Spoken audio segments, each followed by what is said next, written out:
urban, ethical, authentic, sports, entertainment, something for the old, something for the new, something for everybody in between. We leave nothing untouched. We are Spoon 107.5 FM. A special one from the CEOs, Dan coming with the spoon.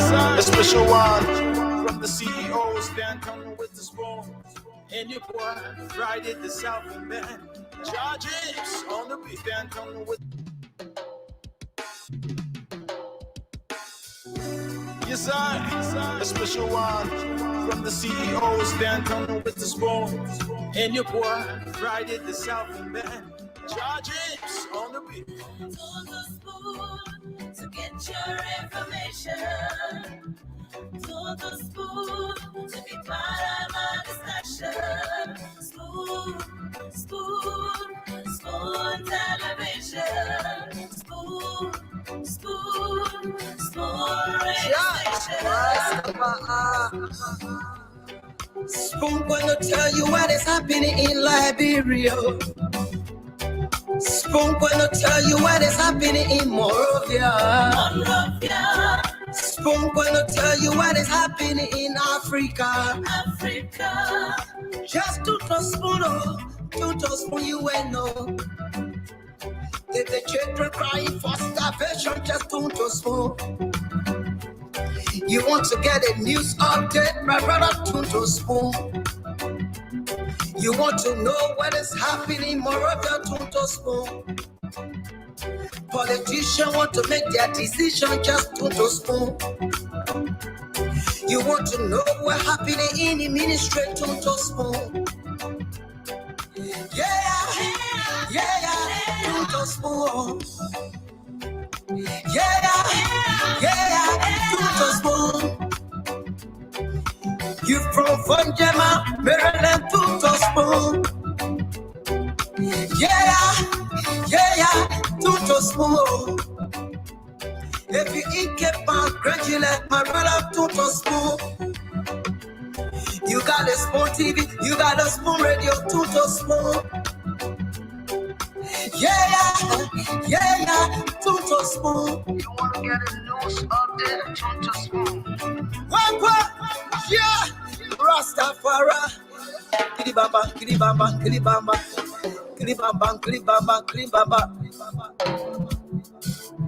What I want? Yes, what you got today? Spoon TV.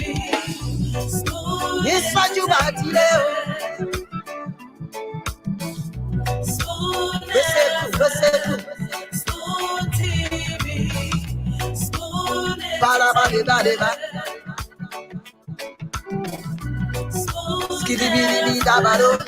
Spoon TV. Spoon entertainment. Cool. Yes, a special one from the CEOs, Dan coming with the spoon. And your boy, Friday the South Man, Charges on the beat. To the spoon to get your information. To the spoon to be part of my discussion. Spoon television. Spoon radio station. Spoon gonna tell you what is happening in Liberia.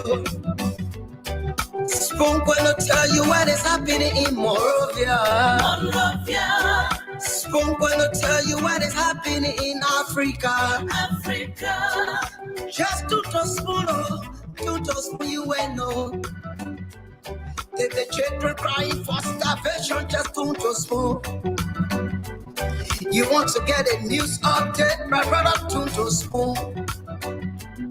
You want to know what is happening, Moravia, to spoon. Politicians want to make their decision, just to spoon. You want to know what's happening in the ministry, to spoon. Yeah, to spoon. Yeah, to spoon. You from Vanjama, Maryland, to spoon. Yeah, to spoon. My brother too small. You got a spoon TV, you got a spoon radio, too small. Yeah, too small. You wanna get a news update, too small. What? Yeah, Rastafari. Kilibamba, kilibamba, kilibamba, kilibamba, kilibamba, kilibamba. What I want? Yes, what you about today? Spoon TV. Spoon. Yes, what you about today? Spoon. Spoon TV. Spoon.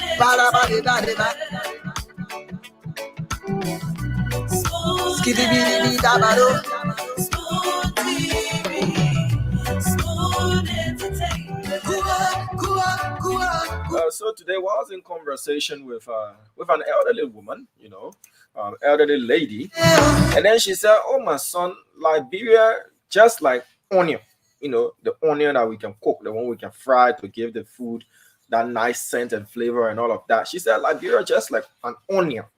So I said, "Oh, man, what do you mean by Liberia, just like an onion?"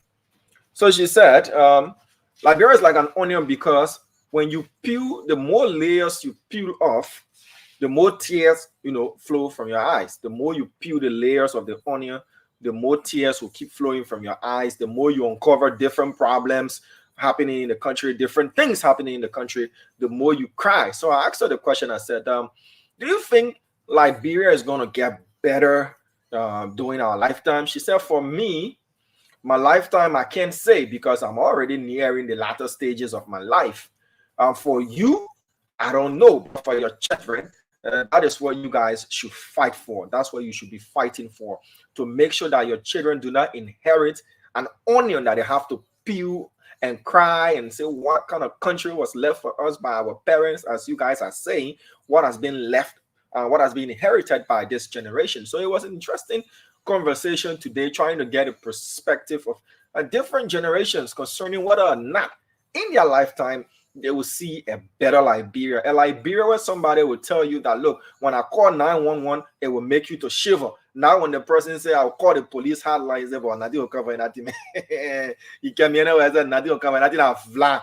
Where a citizen can tell another citizen that, look, the systems work in this country. When you pay your bills, you don't expect to be tipping here and there. It's like it's a norm. If you don't put something beyond the money you're supposed to pay, just leave it. Your work wouldn't get done.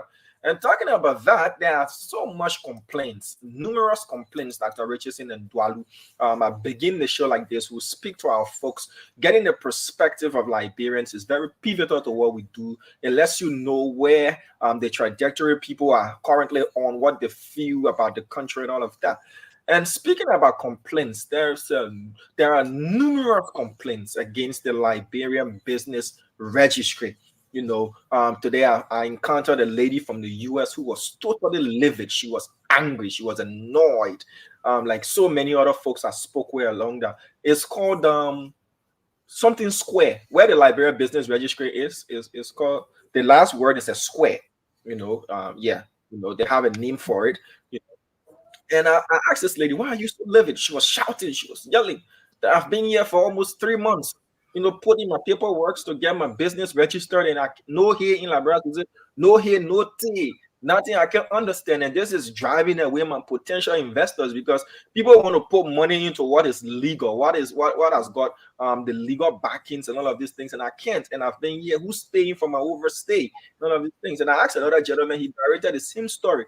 So what's happening at the Liberian Business Registry? We've been informed by Liberians who've taken their documents there to be registered, their businesses, that the wait time is unprecedented. They don't get anything like here or till. And we'll be contacting Madam Randa. She's the head, Patience Randa.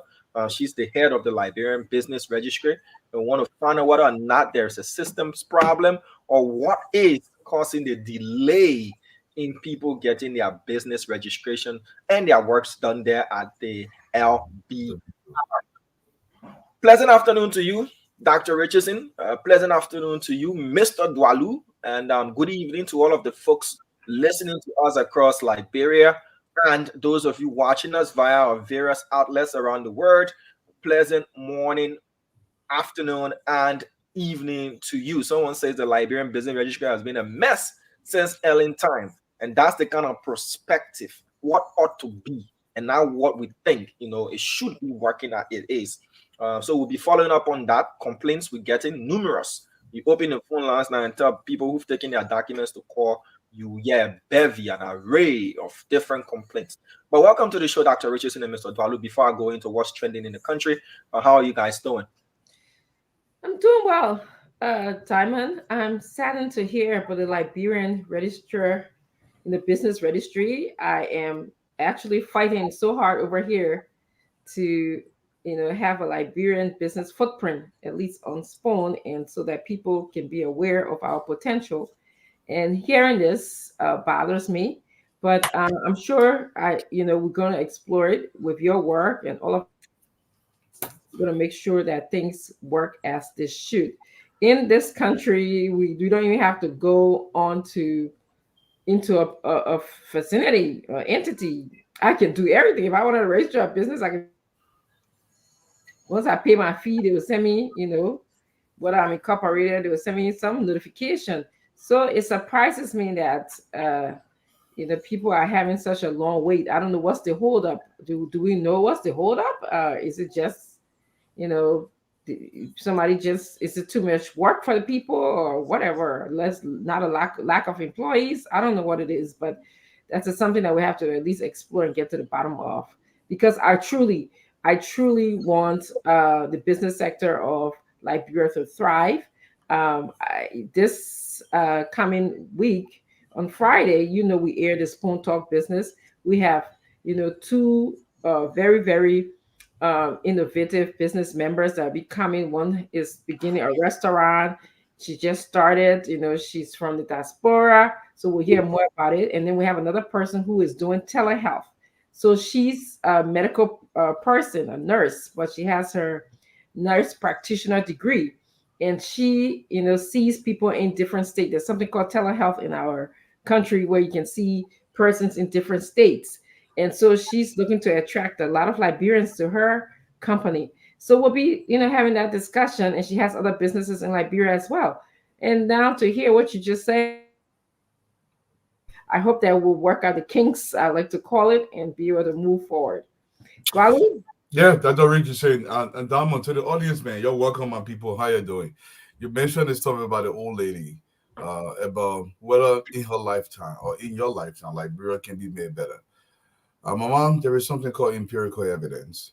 It is more than true that in the span of 15 years, this country can become a middle-income country. Most organizations around the world, within the span of 5 years, if the organization reshape its structure, it can reshape the entire organization for the better. For a country, the average 15 years. It's been done countless times. So in fact, every single person who is alive today in Liberia, with the exception with those who have terminal illnesses, whether it be there due to health issues, you can be alive and Liberia can be transformed in the span of 15 years.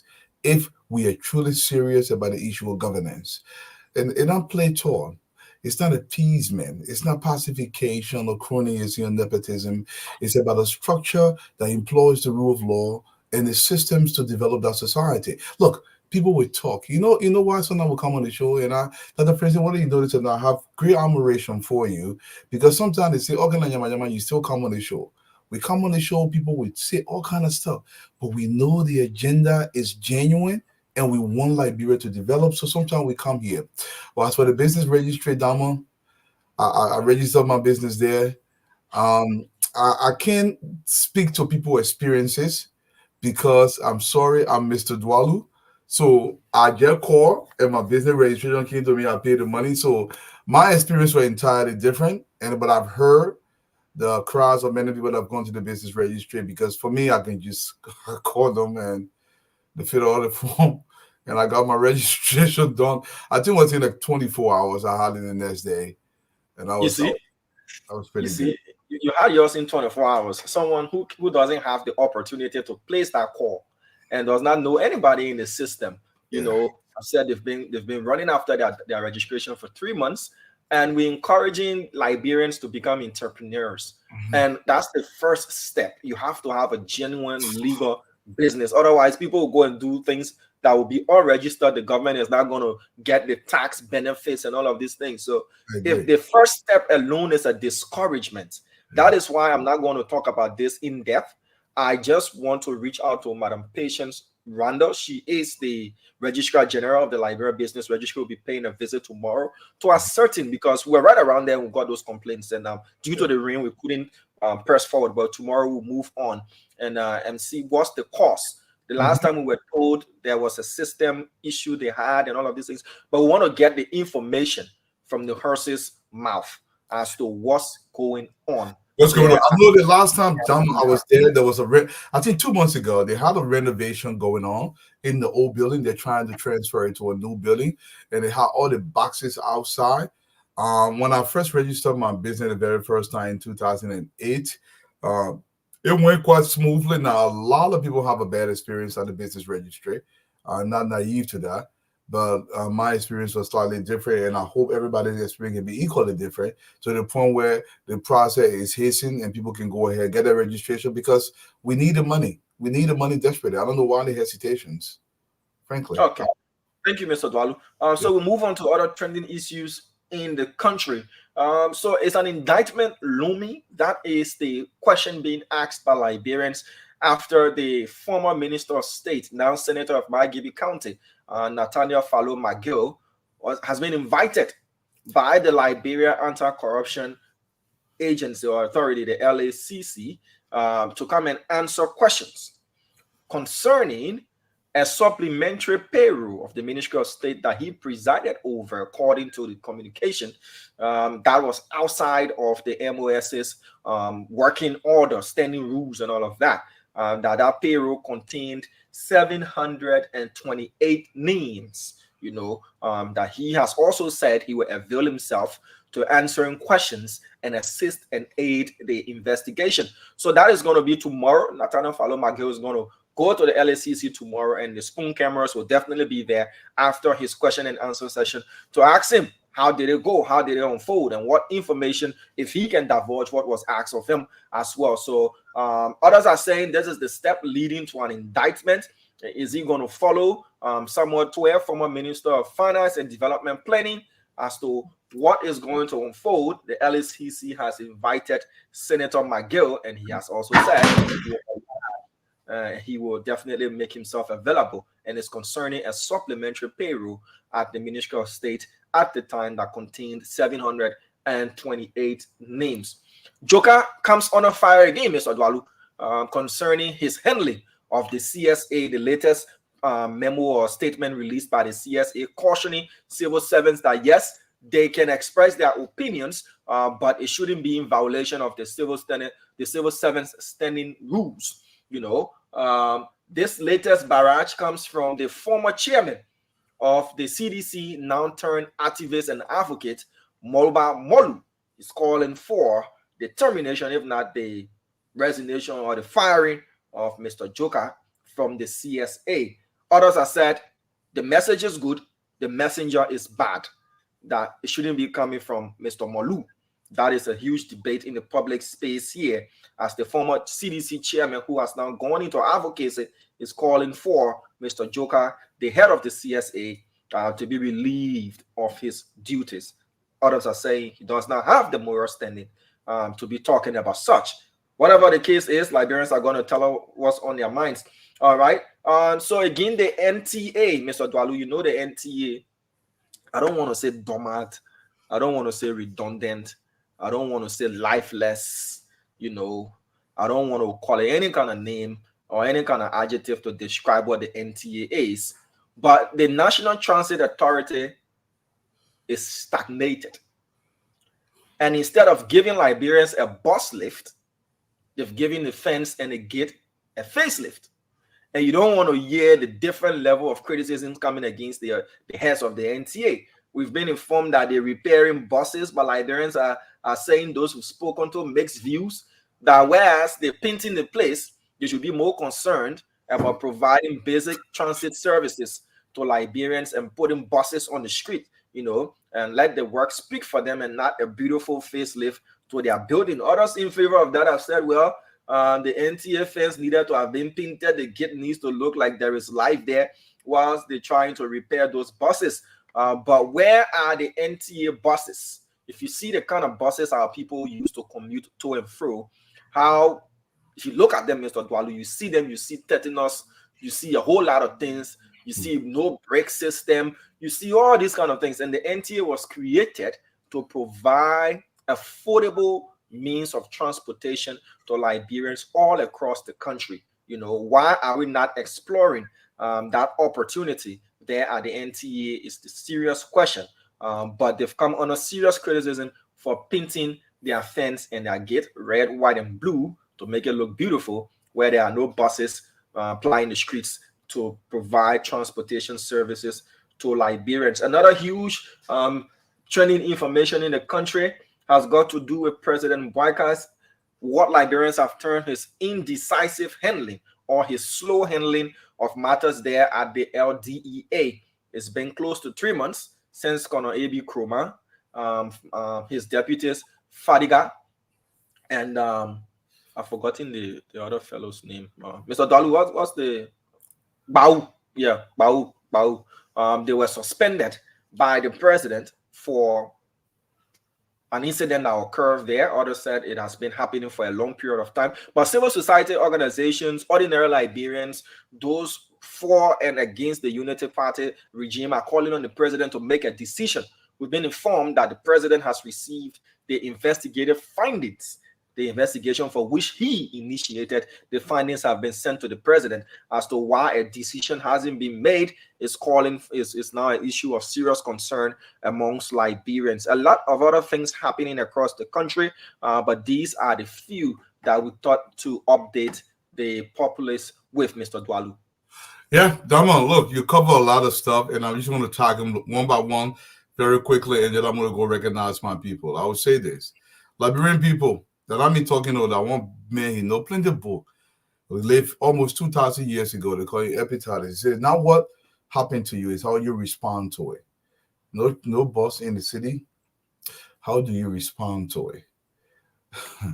In our country, we take the judicial process so cavalierly in the point where it does not even matter.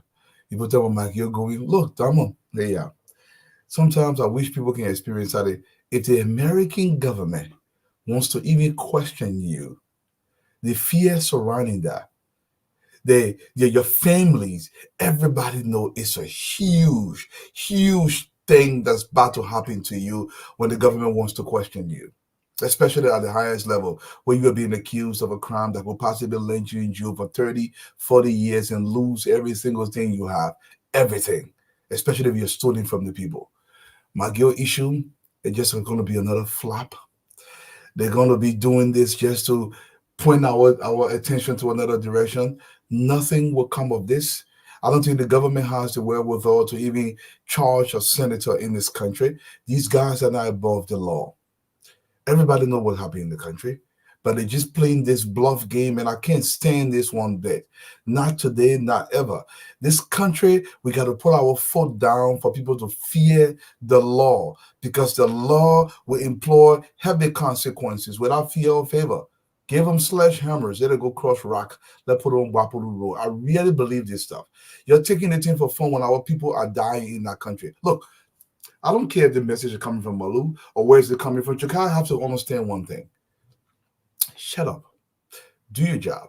This is what leadership is, Jukaya. Maybe perhaps you've forgotten what leadership is. Leadership, you expect the people beneath you to be responsible enough to understand the rules governing their organization. It is not for you to keep explaining to them. Your job is to train them. After you train them, if they don't follow those guidelines, the consequences that counter those guidelines must come to bear without hesitation. It is not you being brutal. It's a country that has to work, because if the country does not work, real people do die. And I don't know why we don't understand this. Do you know why they still have execution in America? Do you know why they still have execution in almost every developing country in the Middle East? Nearly every country in Southeast Asia? Because when the country is developing, the society do not understand a lot of things. In order to weed out the very people that are burdening that society, they must be legally extinguished. It is not dwelling, it's historical. Dr. Francine. So I can not help but to agree with you when you speak about Senator McGill going for investigation. He's not above the law, you know. So let's find out what happened with the pattern of the payroll system, and also they had some acts of corruption that occurred in terms of documentation and irregularities in the in personnel management. So let's see how it unfolds. And I really do wish they got too many investigations going on in the country right now. I'm looking forward to getting some findings, some of them. I'm looking forward to finding solution, some implementation of the law, and that's what I'm looking forward to. So yes, I'm glad that he's going to be investigated. I wish that he had not put anything on his Facebook page. Because there's a reason why he's doing that, Dr. Francine. There's a reason. Tell me why. Tell me why. Let me see why he's doing that. We have a gullible society. Look, I for one, if the legislature considers a law, and yes, the law, Dharma is my brother, and Dharma gets accused of a crime, if Dharma goes into the public space and says, I'm being witch hunted, it should be a crime that's a misdemeanor because you're charging the state to create chaos in the country. If you cannot prove any kind of witch hunt, or because I'm a bastard man, or because I'm dead, this should be made illegal. He's doing that to incite sedition, to say, oh, yeah, see me, oh, I'm doing nothing to witch hunt anymore. When Magio could not put gas in a car 7 years ago, gas, he's a wealthy man. In a country that is dirt poor, we're not supposed to talk it. It's not like everybody knew who Maggie was in the country. We knew this. And some of you that's still going out there and you're trying to shield people that are denigrating your country and cause your mothers to die in childbirth. And you think you say, oh, but that the men want us see, our children will have no future. For me, I'm becoming old. I'm almost 50 years old. Our children will have no future if this continues. This is how serious this is for this country. If we are going to build this Liberia and at least catch up to the rest of the world, the law must be enforced without hesitation. Yes. If a man realizes he's going to harm the state, he must understand the state has a bigger stake and is willing to use that stake. Ronald Reagan said this, I'm going to trust you, but I'm going to carry a big stick that is used often, a big legal stick. And I'm talking legality. For those of you that will go ahead and say, oh, do I want to bring military style? Let me tell you, we are a highly illiterate population. Go to history. Some of you refuse to read history. Look, I love history. I read history extensively. And if you look through history, in America, in the Midwest of this country, there was a time, if you stole, if you killed, if you ripped somebody, they put a bounty on your head, dead or alive. They got people who go and register their business. They become bounty hunters. They go and see you out. In Moria, if you want to go and rape someone at 13-year-old, I will just go to rehearsal for one more. The case down. No. It happens a lot. Mr. Dalu, I have to hold you right there, Dr. Richardson, too. Let me go to the phone lines for Liberians to tell us what's on their minds. That's a very essential part of the show. Usually they don't get to call in after all of the discussions. People do have a lot of things to say. So let's go to the phone lines quickly. 0777-1075, 0555-101075. 1 minute per caller, please. And the WhatsApp number is about to be pinned on the live feed so that you too can call in and tell us what's on your minds. Those of you watching in the diaspora in Liberia via our online platform. 1 minute per caller. Let's respect the time so that we can get as many persons as possible. Hello? Yeah, good evening. Pleasant night to you, sir. What's on your mind? Yeah, kindly reduce the volume of your radio, sir. The feedback is terrible. For security reasons, I will not comment. Go ahead, sir. Yeah. One of the issues that on my mind is this, they have to do with the 648 police officers who graduated January 18, and Gregor Como refused to employ them, and that of this time. These are issues you people should be fighting because our past similar and precedent for our young people. Which generation are we fostering? And what are we going to see? These are people who 4% have died from this particular class, but yet it's still. When the CG went and told the speaker about this issue, Gregor Como came the next day and change the CG. In fact, nobody want to see anybody go to Central. The police officer will stand and let them know who's whom. They are all now. It's not a good thing. So you people really have to talk and pressure the government. If we try to talk these things, other people will chase us and use our number so that we can be indicted tomorrow. But these are things you people really need to talk on. The government Okay, is sir. just are not doing well for the people. Thank you. Thank you for bringing that information to our attention, and we will also do a follow-up on that as well. Let's take this next person here. Hello. Hello, brother. Yes, sir. Let's hear you out, please. Yeah, I'm David S. Richard II. I'm calling for the problem to be precise. Yeah, go ahead. Okay, brother, all of my house to do with the GSM company in this nation. Yeah, the GSM company is very purely of my man. You happy to do today, I know they die. My man, I just for 6 days, filling my phone. And I didn't call more than that. I mean, about 1 minutes. I mean, when they swept everything from my phone. Yeah, at least. The way you have been way back, I've been doing everything. I'm not former person, everything. They will beg the jail company. They are killing us, my man. They are killing us. Even if we are meeting, they call them, man. They will carry everything for one reason. I could be stealing. Incorrect. I'm asking. I mean, the president, please talk to the general company to please help us. Even if the man put fast, and then, I mean, 5 minutes, they said, when he call, please do not take it from there for him. I beg you, please. Thank you, brother. Thank you. Thank you so much. I think one GSM company has initiated no time spent data, and I activated that to see how it works. But usually, Dr. Richards, you buy your package, and apart from the limited bundle you get, you also get a time spent to spend your data, to use that data or the minutes. So if for some reason you don't have anything to do with data at that moment and the time expires, all of your money, everything goes like that. You already have given us limited amount of bundle. Why are you now, pressing us on time and all of that? Let's take this next person here. Hello. Why are you now pressing us on time? Hello, sir. If you're listening to the live, just speak to me directly through the phone, please. Why are you now pressing us on time? Yeah, you're live. Let's hear you out, please. Okay, sir. If you call in via WhatsApp, you just have to have a direct conversation with me. The show is a bit delayed. Okay. I'm sorry. I was calling on WhatsApp. Yeah, go ahead. Okay, so he's still listening to the show and it's a bit delayed. So if you call in on WhatsApp, we just need to have a direct conversation. Pay no mind to the live feed because it's delayed. Hello? Yeah, hello. You live Spoon Talk. Let's hear you out, please. Yeah, this is Alpha David. Okay, welcome. Look, I just want to make one comment.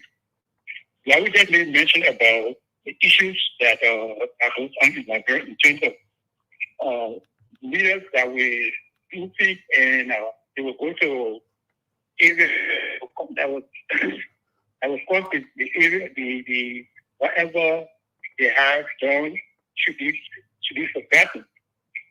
That is one major problem in Liberia. People do things they know they are wrong, but they go ahead and look for somebody to what they call kill it so that nothing should happen. I don't care where you go, whatever you do, nothing will come from this image. Right now, as we speak, I can't prove it, but the day somebody will come to Liberia, that issue that he has with whatever is going on, there's nothing going to come from it, and we just need that just as it is. Okay, sir. I'm sorry to say it, it's the truth. Thank you. Thank you. All right. So Liberians, home and abroad, weighing in, telling us what's on their minds. Let's take this next person. Hello. Good evening. You're live, sir. Let's hear you out. Good evening to the panelists and the Liberian people as well. My name is Baba D. Kamara, and I phone in from Canada. Go ahead.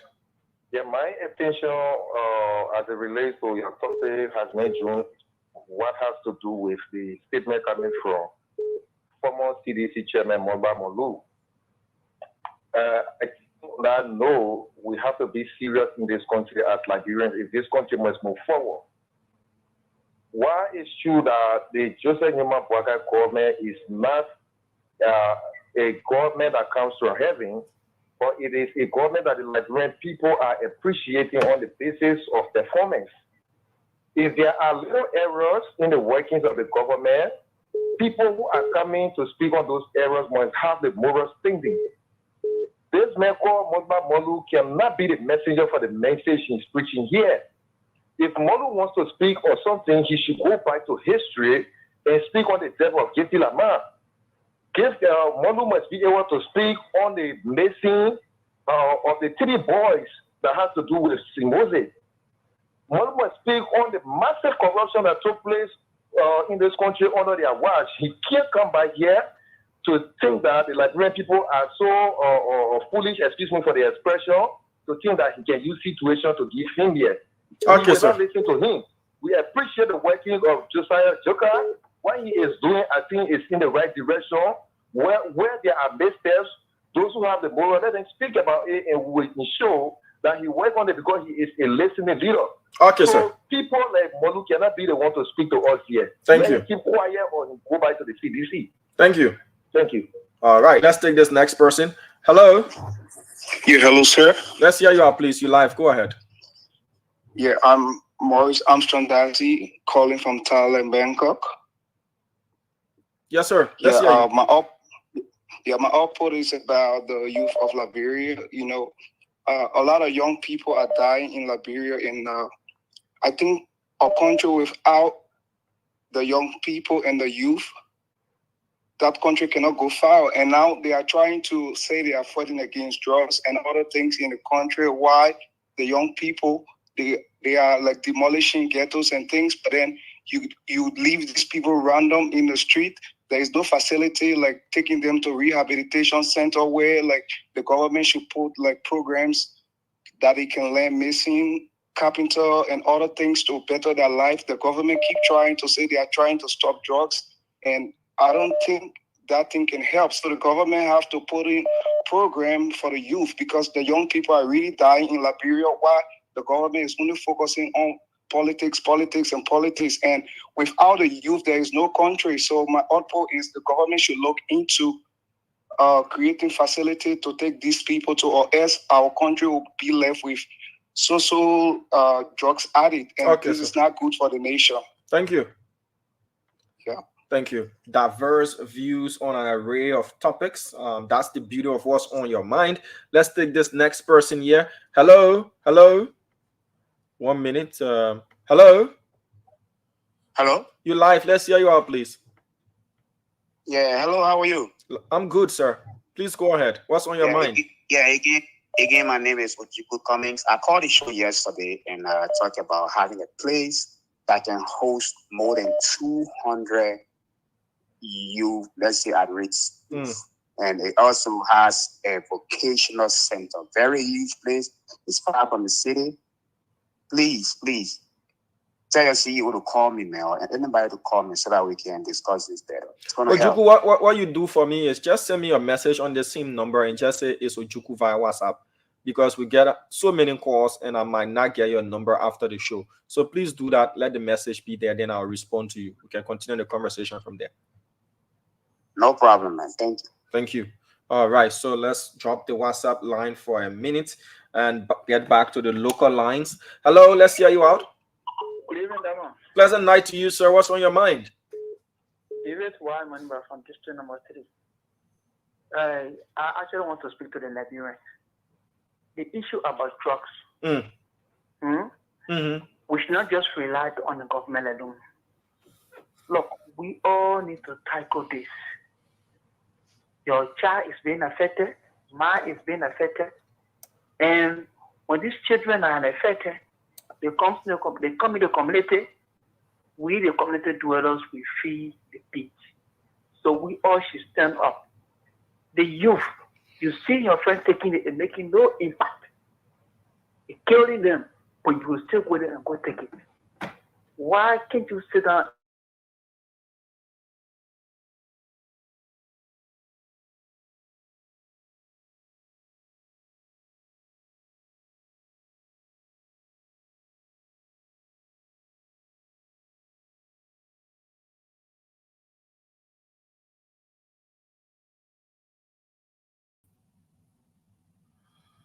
they fight with the government alone. Okay, we sir. all should stand up and do this fight. Thank you so much. Thank you. Thank you for your message as well. Stop. That's what it says. STOP. Let's take this next person here. Hello. Yeah, hello. Live. Let's hear you. What's on your mind? Yeah, my name is Mark. I join a conversation from the community. I just want to comment a young Liberian who trying to do his work, like Mr. Josiah Joga, that he will be remembered in history for the good thing that he continues to do for the Liberian people. People who criticize him are people who want to see Liberia going down in a dream. The country that's supposed to be compared with other African countries we are here today because of corruption. And this man is doing the rest for the Liberian people. Set things straight and be on the red part. People who try to criticize you, they will criticize you for nothing, but people who look at the good work that you are doing, you will be commended for it. Thank you for the good work that you continue to do for the Liberian people, Mr. Joka. Thank you. Continue your good work. Thank you for calling as well. Let's take this person via WhatsApp. Pleasant night to you. Hello, let's hear you out. Hello. Yes, you live. Hello. Yes, hello, you live. Hello, this is Lena. Yes, I'm calling. My name is Lena. I'm calling from Pennsylvania. I'm calling concerning because I heard that the Fulani want a citizenship. No, they want in tribe Liberia. status. So pardon me? Tribe. They want a tribe status. Yes. So my question is this. Now, these people are cheating Liberia in the first place. Liberians are being cheated.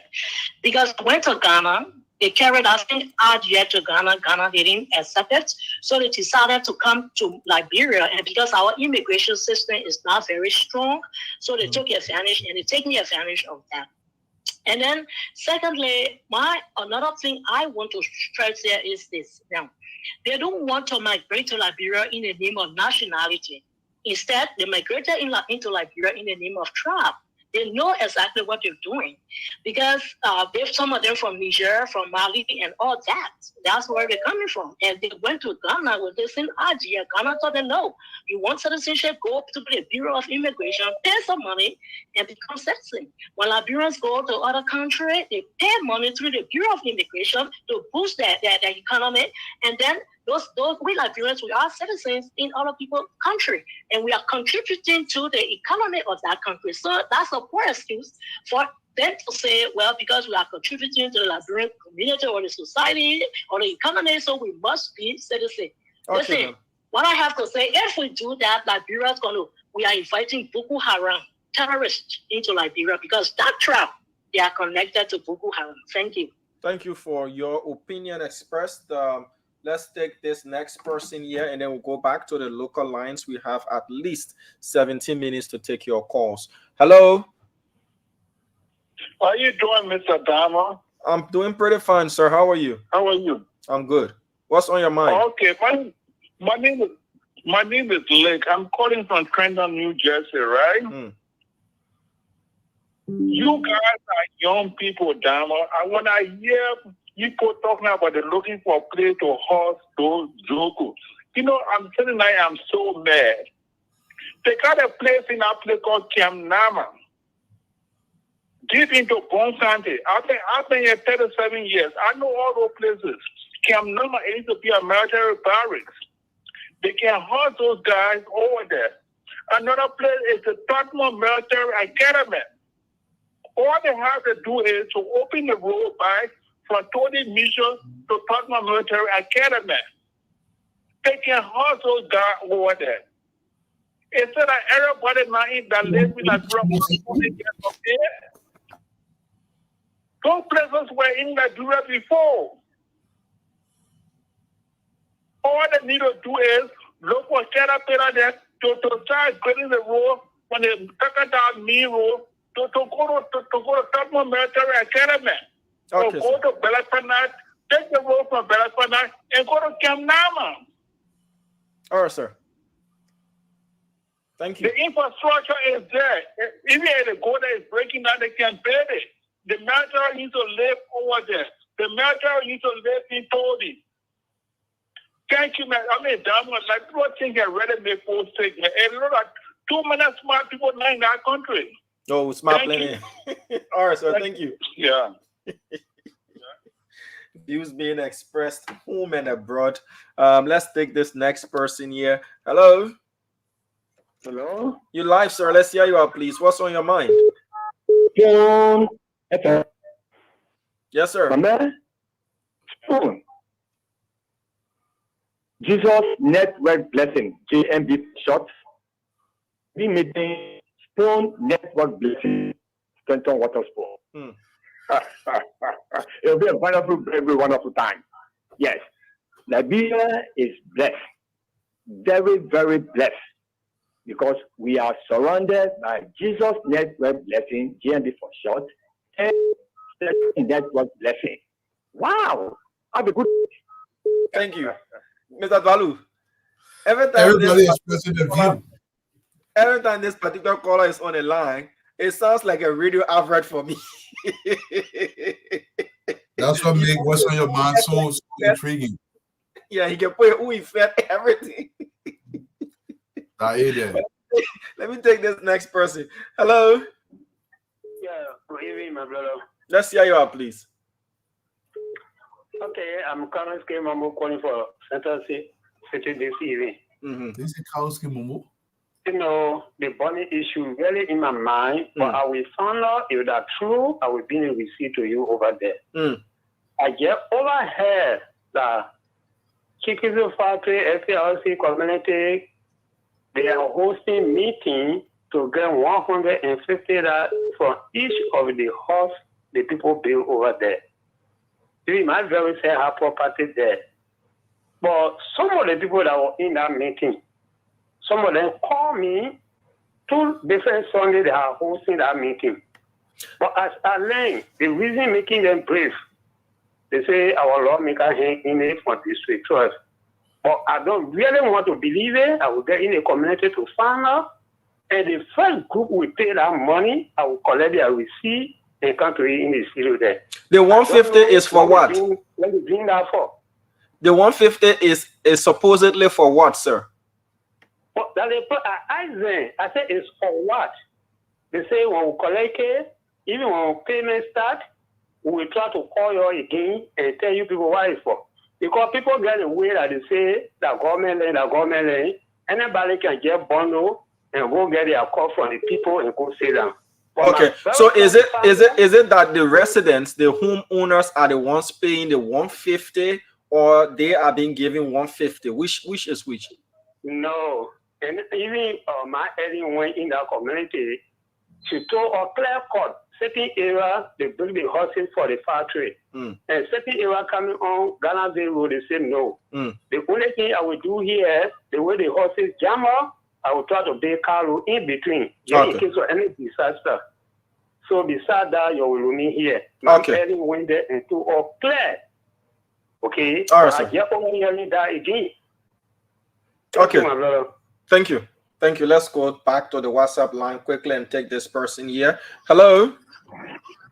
Yeah, hi. This is Will calling from Maryland, USA. I just wanted to speak about corruption in Liberia. I think one of the problems we have in Liberia is that we don't have a group of intelligentsia, like people put aside to study our problem and find a solution. I happen to study as a registered behavior technician, and there is this applied behavior technology. I think Dr. Francine can attest or maybe clarify or explain it better. When you have corruption endemic in a society that has been so prolonged, it becomes a normal behavior, and instead of punishing people for that behavior that has become a normal thing, it is best to ignore the wrong behavior and promote good behavior. For an example, in the US here, if a police officer issues a ticket, he gets commission on that ticket. If we start to promote people who are doing good in public services, the recognition and increasing their salary or bonuses, it will help eradicate some of the corruption in Liberia. But let's be frank, people are corrupt in our society because it's a means of survival. It's not just because they want to be corrupt. So I think we should try to have a group that study these things and be able to help our country. Thank you. Thank you for your input as well. We'll take one more person on the WhatsApp line and then we'll go back to the local numbers here. 077771075 055510107. Let's take two more. Let's take two more. The guys are coming in. Two more calls. Hello. Okay, so we lost that person here. So we'll go back to the local numbers and take this person. Hello. Good evening. Yes, sir. You live. Let's hear you out. Yes, thank you very much. Calling from 40. My name is Danuwadi P. Okay, Mr. P. Go ahead. Yes. This our president went on the mattress of taking drugs from this country. Yeah, but we see into it that they are not fighting drugs. The drug is getting surplus and the drug is harming our citizens. Look, my brother, this thing that we do is more than millions of human beings have been drugs management. They are just taking drugs. All over this country is full of drugs. I'm not lying to you. They're wearing up our people. There's a generation that are going away from us, but we don't really know. We're not really studying these things. But generation is going away, and it will be a very big gap into us. So the president really need to fight these things. Then he deliver the suspension on the people or whatsoever. Let them go back to work. Let them fight drugs in the country so that our citizens can be set free. But if not so, tomorrow we will suffer if there will be a big gap into our group. Thank you. Thank you, my brother. Thank you for expressing your opinion and giving us your thoughts. We here at the Spoon Network do want to clearly and emphatically state that views expressed by callers represent their individual opinions and their views, and they do not represent the views and opinions and editorial policy of the Spoon Network. Whilst we give you free speech, it comes with a responsibility as well. Let's take this next person here. Hello. Hello. Hello, sir. Let's hear you out, please. Yeah, my name is Bobo Fambula, and I'm calling from South Africa. Welcome. And I've been following the CSA situation with the DG about, firing recommendations. And I just wanted to make a quick comment here. Every organization has rules, that employees are supposed to follow. Some rules, if you break it egregiously, sometimes they fire you instantly with no investigations or whatever. So all of the criticisms that are being meted against Jokai, to me, they're unwarranted. Freedom of speech has an ending point. If you cross that point, you get in trouble. I cannot say, I live in the United States, I cannot start talking about terroristic behavior and things like that at the airport. I'll get in trouble very fast. I would not even be allowed to board an aircraft. So all of this criticism against the DG, to me, is unjustified because there's multiple sides. So that's all I wanted to comment about. Thank you very much. Thank you for expressing your opinion. We go back to the local lines and take 3 more calls, and we call it a night on what's on your mind. Hello. Yes, sir. Yeah, I just want to protest what Alero was speaking about. Anyone is according to people, what Alero was talking about, these Fulani or the Fulani, they don't want to get a tribe settled in this place. And what he said is very much true. You see, right now in the southeast, the Burkina Faso are taking part of the big portion of the land and making farms for them to be for citizens. And then they think having Africa go well, refugees, when they Burkina Faso are taking over a center through, you are very big cocoa farms. When they were taking the full land, it was for them. They are going for them, and they were forced to leave from that place. It was a fight. I said, I've run project this time, so when you kind of run football game. So they put this onto the left that place. But if like when we sit here, on the field, in very short time to come, they will take over this place, and will be the slave, and will be the slave to these people, and the whole place will just be carry a charter the whole of Africa. Because all the African countries are all Islamic countries now. Like that would be the number one. Sorry to say, and that's going that route. But on a serious note, you will suffer seriously when the Burkina and the Fulani taking over. It will be worse. With all their own nuclear, we use to them, they're better off. But with the other people that are see the same thing, it will be difficult for us. Okay, sir. Thank you. Thank you. So 2 more to go. Let's take this next person here on the line. Hello. How you come here? Fine, you live. Go ahead, please. Yeah, it's Adam. I'm calling from Balasua. The last time I called Diamond. I'm calling on that already saying, Dwalu, everybody, I want you to tell the disaster management. They're checking the post doing the community. Those are really affected. The Nina can off. 150 me, ghost me. That the poor call, no uno for it. That is disaster management. That is whole fast money to say anybody mobile phone that they can do, cannot check in, real checking here. People are suffering water and then poor horse. They check into it. So not even live here. They not live here. People are. Okay, so sorry. My brother from Balaswa, I beg you, I made an error right now. I tried getting your number to call you and mistakenly tried to reject another call that was blocking me from getting your number. So what you need to do, kindly text me. Just text the same station number that you called on. Just text your number and your name so that I will call you after the show. We can send a team there to have a conversation with you and the rest of the affected residents of that community. So please text to the number you called on earlier. Just send a text so that I can call you after the show. Please do that. All right. So Dr. Richardson, Dwalu, Fadiga, Dr. Bobla, thank you, man. I do turn it over to you guys to continue. That's amazing what we do about a call. But Damo, let get some couple correction. People do not steal in Liberia because they are suffering or because of lifestyle and because the reason why corruption in Liberia because of impunity. It's not because people are suffering.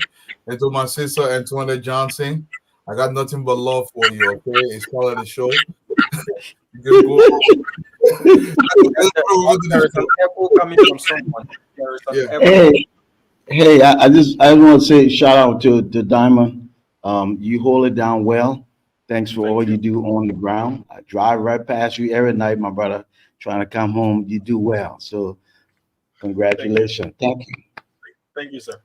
I also want to say welcome back, Dr. Bruplet. It's good to see you again. You've been away. We miss you. And I hope your trip was fruitful. Perhaps you'll be able to share that with us. I've been traveling, working with the president, county development. It's something I feel passionate about. I strongly believe that our best way forward is to build this country from the bottom up, that we got to trust our people and we got to give them a little bit of authority and autonomy at the lower level. If we trust them to elect the president of the country, if we trust them to elect the senator, the representative, then we got to trust them to manage some of their own resources and be at the table when we make this decision. So Monrovia don't just send company A there, businessman B there to their place. I just left the country and I tell you the people feel strongly that they need better. And I believe better is coming. So it's a system thing. It's a system thing. So yeah, so I've been around the country, but I'm back and I'm glad to be back with my esteemed friends. Thank you. Yes, Fadiga. I'm out because I was told by Dwalu, and also I noticed that I've been coming in and out. Something's going with my either system here, so I'm just changing laptops and trying to make sure that I'm. You look better. Look better. Not getting better. It's a little glitch. Every now and then she will have a little glitch. Yeah. Yeah. I noticed that last night when I was re-listening, to the show. So I'll be in and out. But anyway, go ahead, Fadiga. Thank you. Go ahead. Well, it's nice to be back here. Lots of stuff going on. I think I listened to Damo and I listened to the callers. Look, too many things in the country. The country giving go harder. All I can say. But, we will be around here to continue to talk, profit our ideas, and I think Liberia going somewhere. I've always told people that the Liberia that we envision for ourselves and our children can only come if we all dare to make the sacrifice. When people will say, "Oh, I can't go down there because you're making money," and I keep hearing, it's not about money. It's about creating a Liberia that we want for ourselves and our children.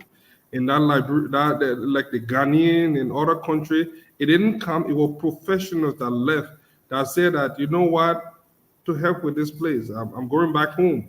I'm not valued here. I don't care how much I sell in America. I will still be a Liberian American. I don't care what I achieve in America. I will still have Liberia attached to me, even though people say it's the greatest equalizer. Look, there is that natural connection with this country that whenever we come here, nothing yet. I mean, I've not been in Bucket for how many years, but we still do it here. We come here, but those things don't stop us from doing it. There's so many things that we have not seen for years, and when people doing it, we cringe. But we still come here because home is where your heart is. This is where we have our most memorable moment. Some of the happiest day in my life. High school, going through high school, you're playing with my friends.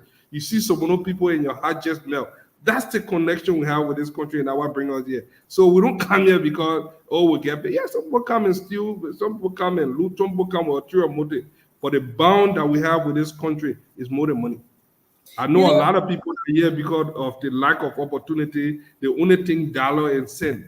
Oh yeah, I gotta look for opportunity. But at this point in my life, it's not about money.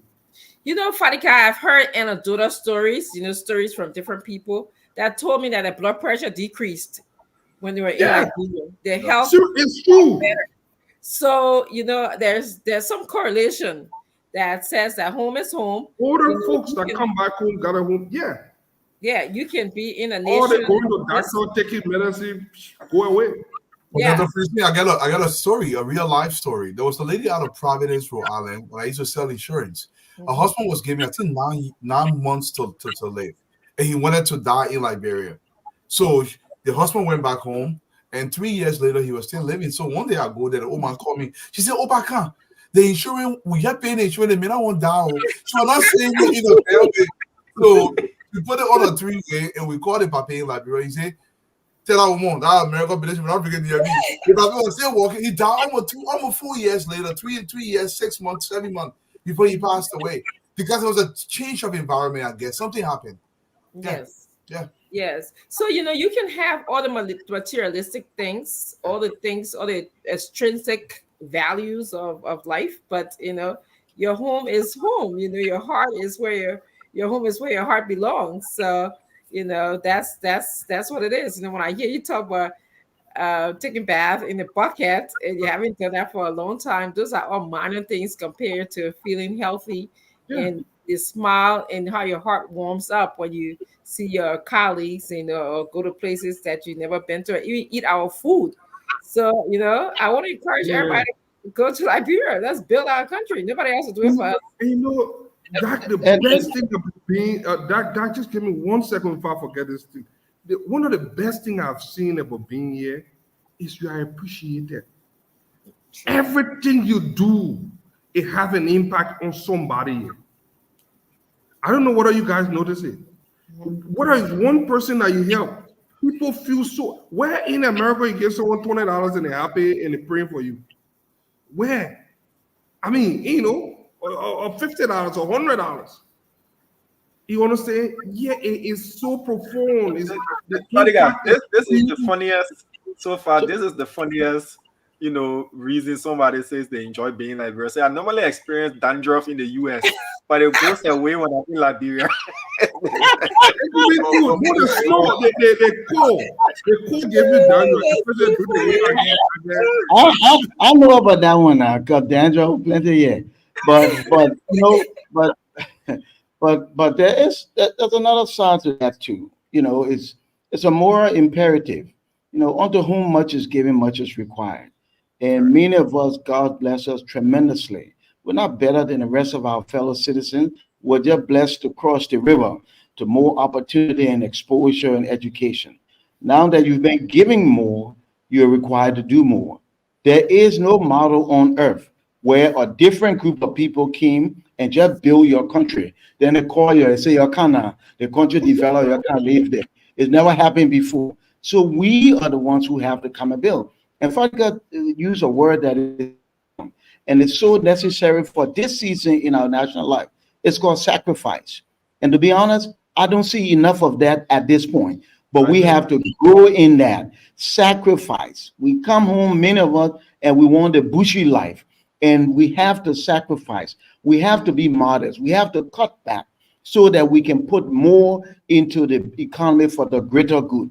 If you're not willing to sacrifice, you are making a six-figure income, and you come and you want to do this, and then go back and still make it, because we're too poor for all of us who come to try to get the same parallel benefits. You got to sacrifice. You got to let go of stuff. I took a 79% pay cut to come home. I'm not crying. I feel fulfilled being home. And Fadika is on point.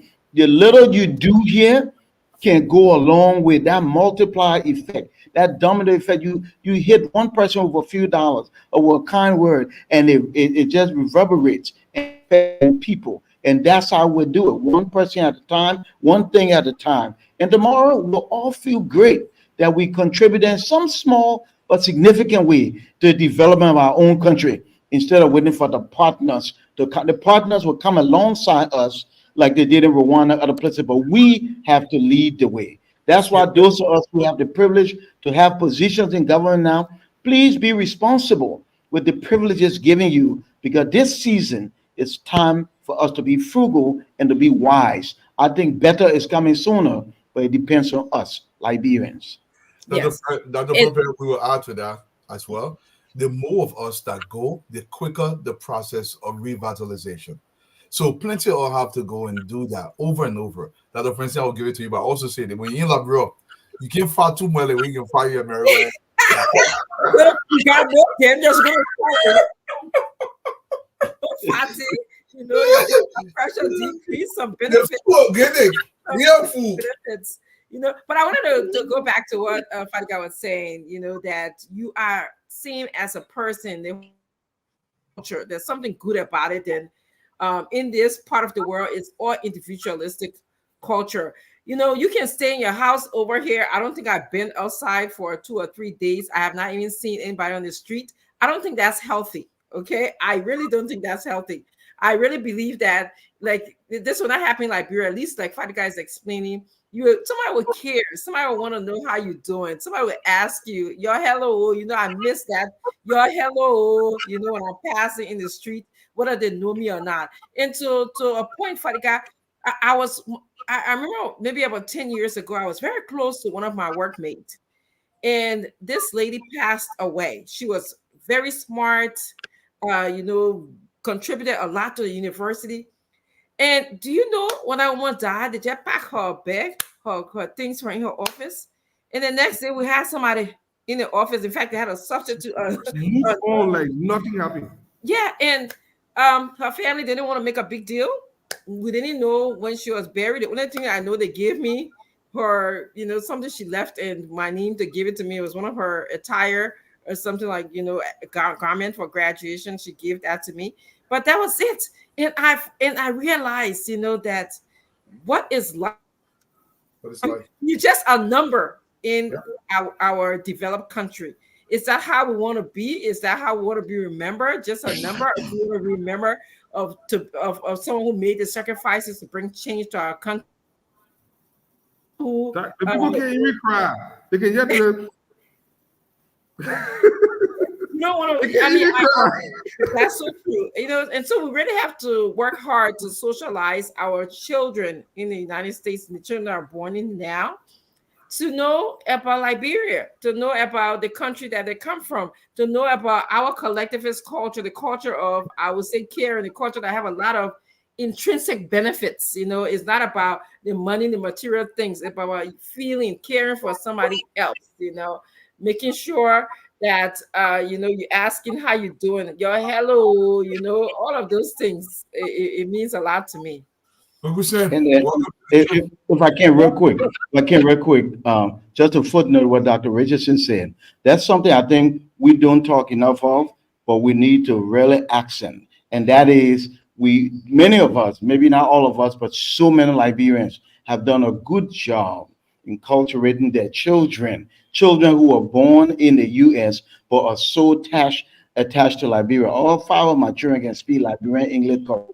They come here. My daughter came. She volunteered 2 months at the Ministry of Health, set up a whole system there while she was at Tulane. So our kids are connected. I think this generation, this leadership, we need to find a way to tap into that vast pool of human and financial resource and make this place a little more open to them and their ideas and their energy and their resources.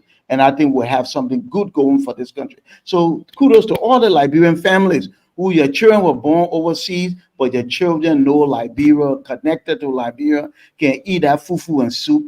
That is special. That, oh yeah, that is special. That is special. Yeah. Okay, Chris. First of Uncle all, Sam. yeah. Hello, everybody. I just come from jogging, enjoying myself. I do my 30 minutes workout every day now because, like I told you, my pulse rate went under 60. What's it, resting pulse rate? And it has to be between 60 and 100. So about 30 days ago, I started doing some like 30 minutes of jogging, and it's like my resting pulse rate now is over 70, and my jogging pulse rate is about 80. But look, I heard you, Dr. Richardson, you talk about how the Americans, treat death, huh? Look, and it kind of, goes against us, but we need to treat living people better than dead people. We treat living people bad, and America and other developed countries and other countries like where they're more concerned about the kids when they're young. They go to Head Start. They give them free lunch. They give them a solid education. They try to bring them and socialize them up into society. We need to do, maybe we need to do the opposite. Because the only time I can get anything out of anybody, I know for a fact, is that either when I'm sick, I'm dying or something, then people come like they're feeling sorry for me. But if I just say, look, I need to just, something for me to, they will say, but just get sick or just be like on the bed, then that's when they want to come. By that time, it's too late. Look, the thing about our American children, my goodness, that is the greatest source of resource for Liberia. I have kids in the States who are PhD, ED, all kinds of stuff, and they want to be connected, but we have to have we have to set up a system to attract them, like the other countries do, like the Ghanaians do, the Jamaicans do, the Jamaican League, and the Ghanaian whole diaspora thing, the Kenyans do it. Ethiopian Diaspora Fund, they help to build infrastructure in the country. They have Ethiopian banks. They have a lot of the liquor stores in Atlanta, mostly Ethiopians, and the gas stations are Indians. We need in America there to find a conduit to see how we can channel those development funds into Liberia, but we just don't have it. And it would take real leadership to set up a significant and a functional diaspora office. So these kids, they want to come home. They want to be a part of us. They love the cassava leaf. They love the fufu. They love the fact. My kids, their best food is not cassava leaf, but it's okra sauce. You cook okra sauce in my house, oh my God, they go crazy for okra sauce, But we need to just do something about attracting those kids with their money, their talent, and their education to Liberia. Yeah. And organize it better. Dr. Francine, I think my sister Binda told said she went to a client's funeral, I guess where she worked. You saw that, right? And the client's daughter, and she was crying. And the client's daughter said, "You okay? Something wrong with you?" They gave her somebody died. She asked nobody, "What are you crying for?" So they're detached. But by the same token, look, Uncle Sam is right. We got to treat the living far better than the dead. Not to suggest that we don't treat the dead with dignity and honor. But if we are not treating the living with dignity, what's the point? And Dr. Berber said this, look, this country has to be nurtured back to health. And all I got to do it. And this is why when like Dr. Berber said, you're given an opportunity to serve. Look, It is a good, it's an awesome responsibility. There is nothing more valuable in your life than to serve your people. I don't even know how to say that. That service has to be everything within you. I'm not asking you, when I mentioned here, why are you going to Liberia to make more than $30,000 when we don't even have the money? I'm not saying you look, if you're in Liberia, you travel the country, you go into Riverside. If you serve in Riverside, you can make $10,000 in Riverside just by selling Pakana oil. So the country is green. So you don't just depend on the 3,000, but that's the argument I was making. But I'm about to start the show, Dr. Francine, to the first topic. You guys want to bring it up? I know today we're talking about McGill going to, he's being charged by the LACC. He's going to go there. I believe they will just talk and everybody will shake him. I mean, don't worry about that thing. We'll discuss it and they will throw a sign and everybody will go home. Do you believe that taking McGill to the LACC, does it mean anything? Or just another way to pander to the Liberian people and just behave as though we are doing something, but at the end of the day, we do nothing? Dr. Francine. Doug, I hope my system is a little better because I've done some changes. I've seen some glitches, but so far so good. Okay. All right. I'm cynical. I hate to say this, okay, but I am cynical. What I mean by this is I hope that we have a solution-focused outcome. I hope that, if he is found guilty or if the investigation continues for padding the payroll system, 730 or something amount of people, they're not small people to put on a payroll system. They're not small people to deprive of getting some kind of financial benefits from our system because of maybe you are connected to them, your brother, your sister, or whoever, your friend, or whoever, because of who know you added them to the payroll system. So that is a need for investigation in the set other corrupt acts. Okay, they found a lot of irregularities in the payroll system in his office. So let him get investigated, and if he's found guilty, then is course, let him pay the fines or the penalty that is deserving of his crime. However, though, I don't think we should just stop here. I think other people who are involved in similar acts, they should be the same course as Minister McGill, or Senator McGill. Senator, welcome to the show. Dr. Brooklyn, do you think this is going to go somewhere, or the LACC is doing its job, or are they just doing this that they've done almost nearly every case in the country? Is this going to be taken seriously? So I do believe that the LACC is responsible enough that they will do evidence-based investigation. I also know that, we are in a time and we're living in a culture where we all know that impunity has prevailed for so long, it has crippled our society. So when the LACC is trying to do its job, let them do their job. And by the way, it is good leadership when you lead by example. In other words, if the laws you made, right, as the oversight group, created these agencies like the LACC, then when they try to do that, call you, then you go and you cooperate. Two things happen. One, you allow the system to work, and two, you model for the rest of the nation that nobody is above the law, nobody is above investigation. So let them do their job. They call the senator, let the senator go and do what needs to be done. And we will wait to see what happens. I don't know how the outcome will be, but I do know the system needs to work. We have to start from somewhere. The culture of impunity is killing us as a people. We can't keep down this road. So let them do their job. I agree. Stanton, I'm going to give it to you. Fadiga, you're next. Stanton. Yeah, Eduardo, thank you. Let Fadiga go ahead. Fadiga? These are serious allegations, and my attention was drawn to Facebook commentary by Senator McGill. I would like to believe that Senator McGill is a fine citizen. There were a series of allegations levied against him by the U.S. And then the other report, I wish that he would have a day to account for those things, to explain his side of the story. for now, we only have one side of the story.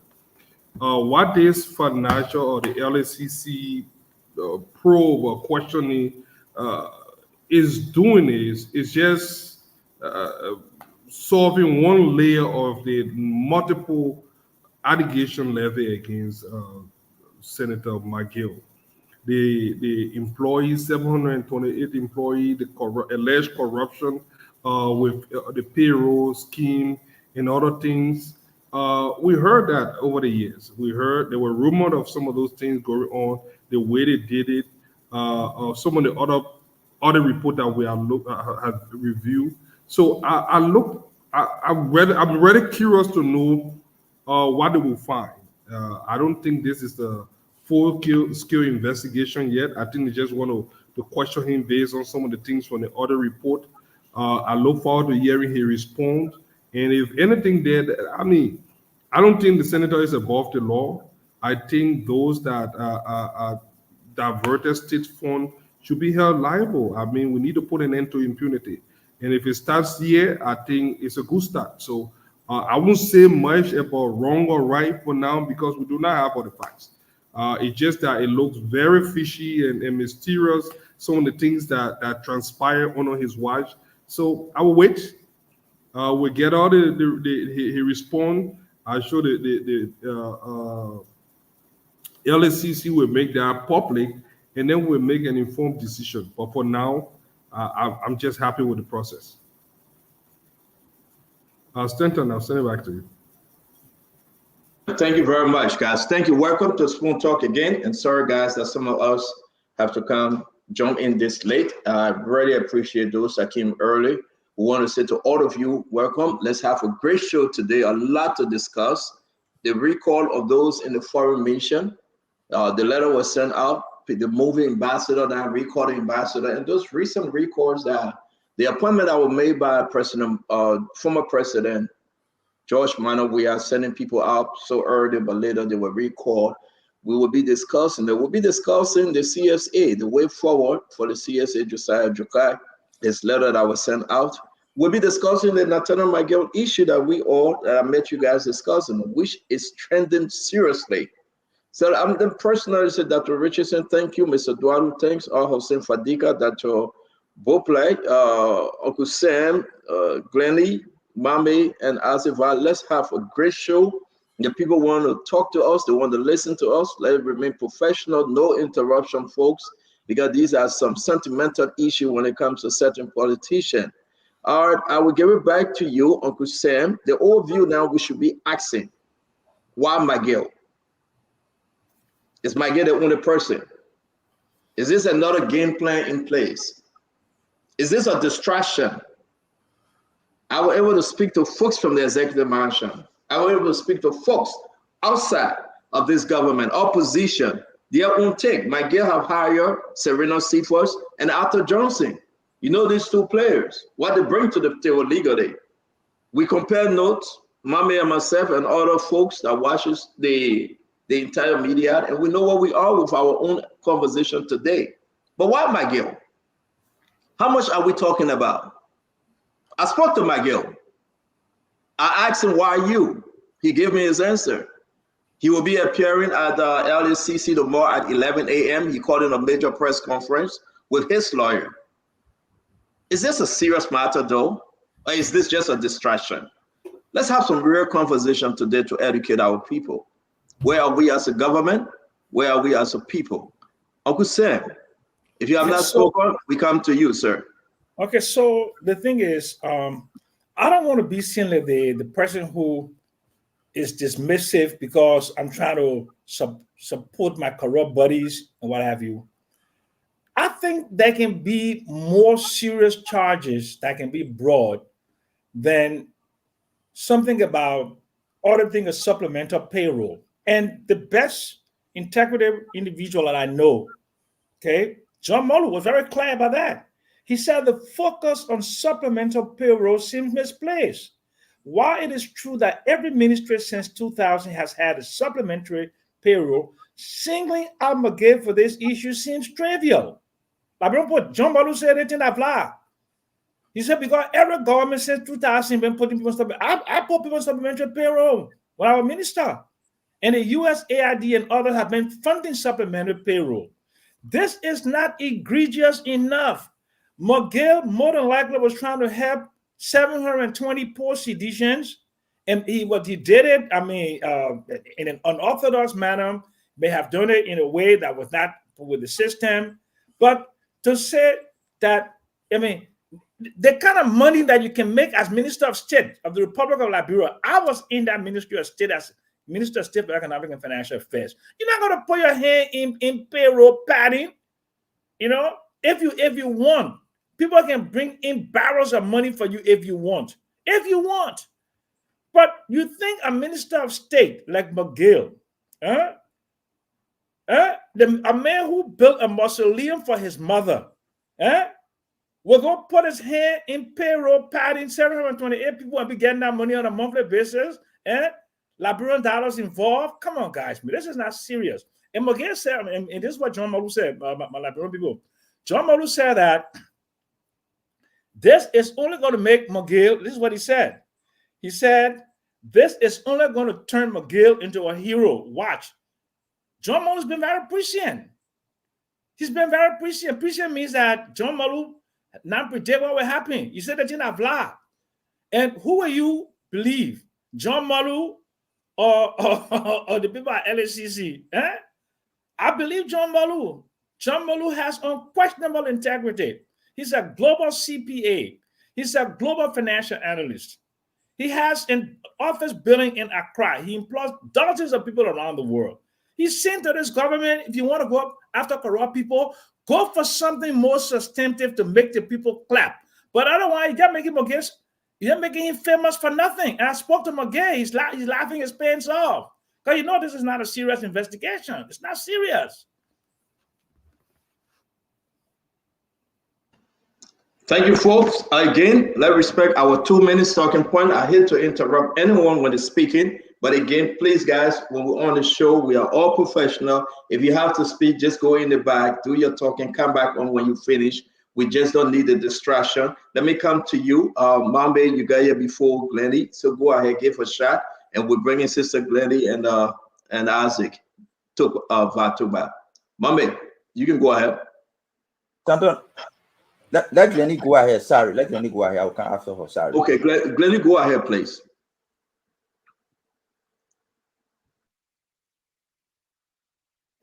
You're mute, Glendy. Hello, everybody.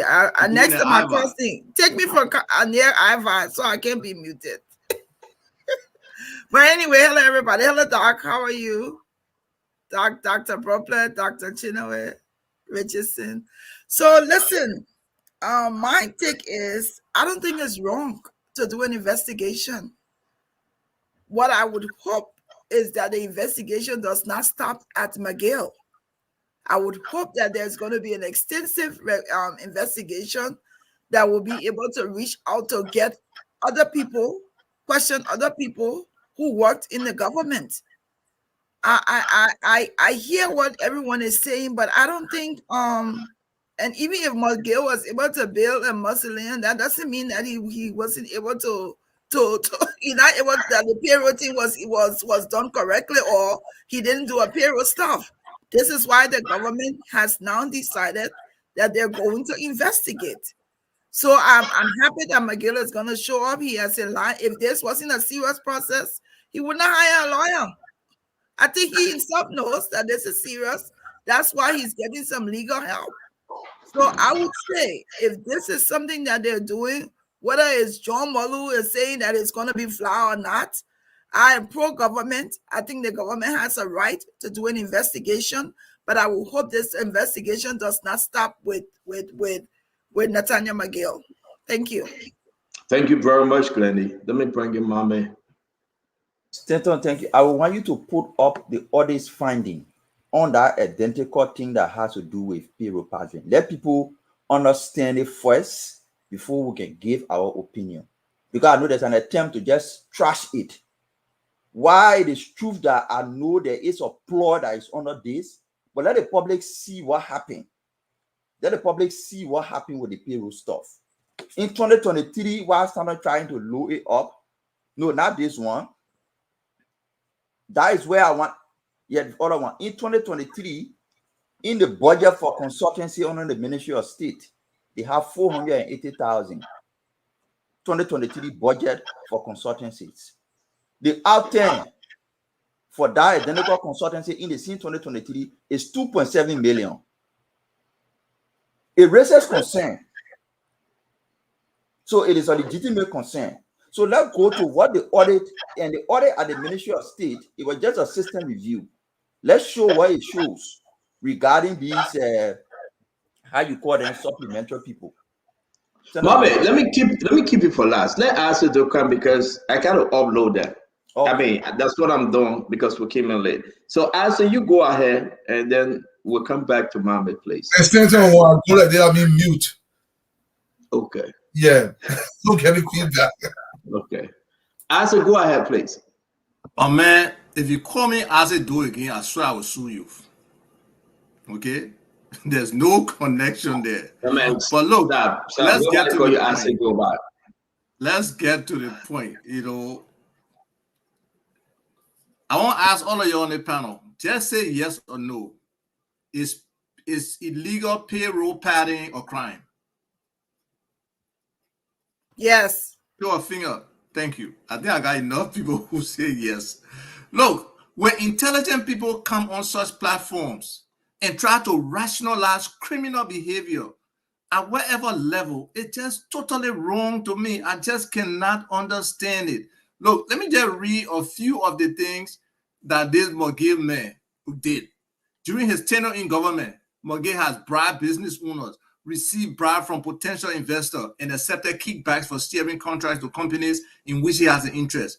McGill has manipulated public procurement processes in order to award multi-million-dollar contracts to companies in which he has ownership, including by abusing emergency procurement processes to rig contract bids. McGill is credibly accused of involvement in a wide range of other corrupt schemes, including soliciting bribes from government office seekers and misappropriating government assets for his personal gain. He has used government funds allocated to other Liberian government institutions to run his own programs, made off-the-books payments in cash to senior government leaders and organized warlords to threaten political rivals. McGill has received an unjustified stipend from various government institutions and used his position to prevent his misappropriation from being discovered. McGill regularly distributes thousands of dollars in undocumented cash to other government officials for government and non-government activities. So sometimes the big crimes that people commit is not the one that not a banana peeling for them. Not a small thing where they were careless with that can show direct connection and their involvement.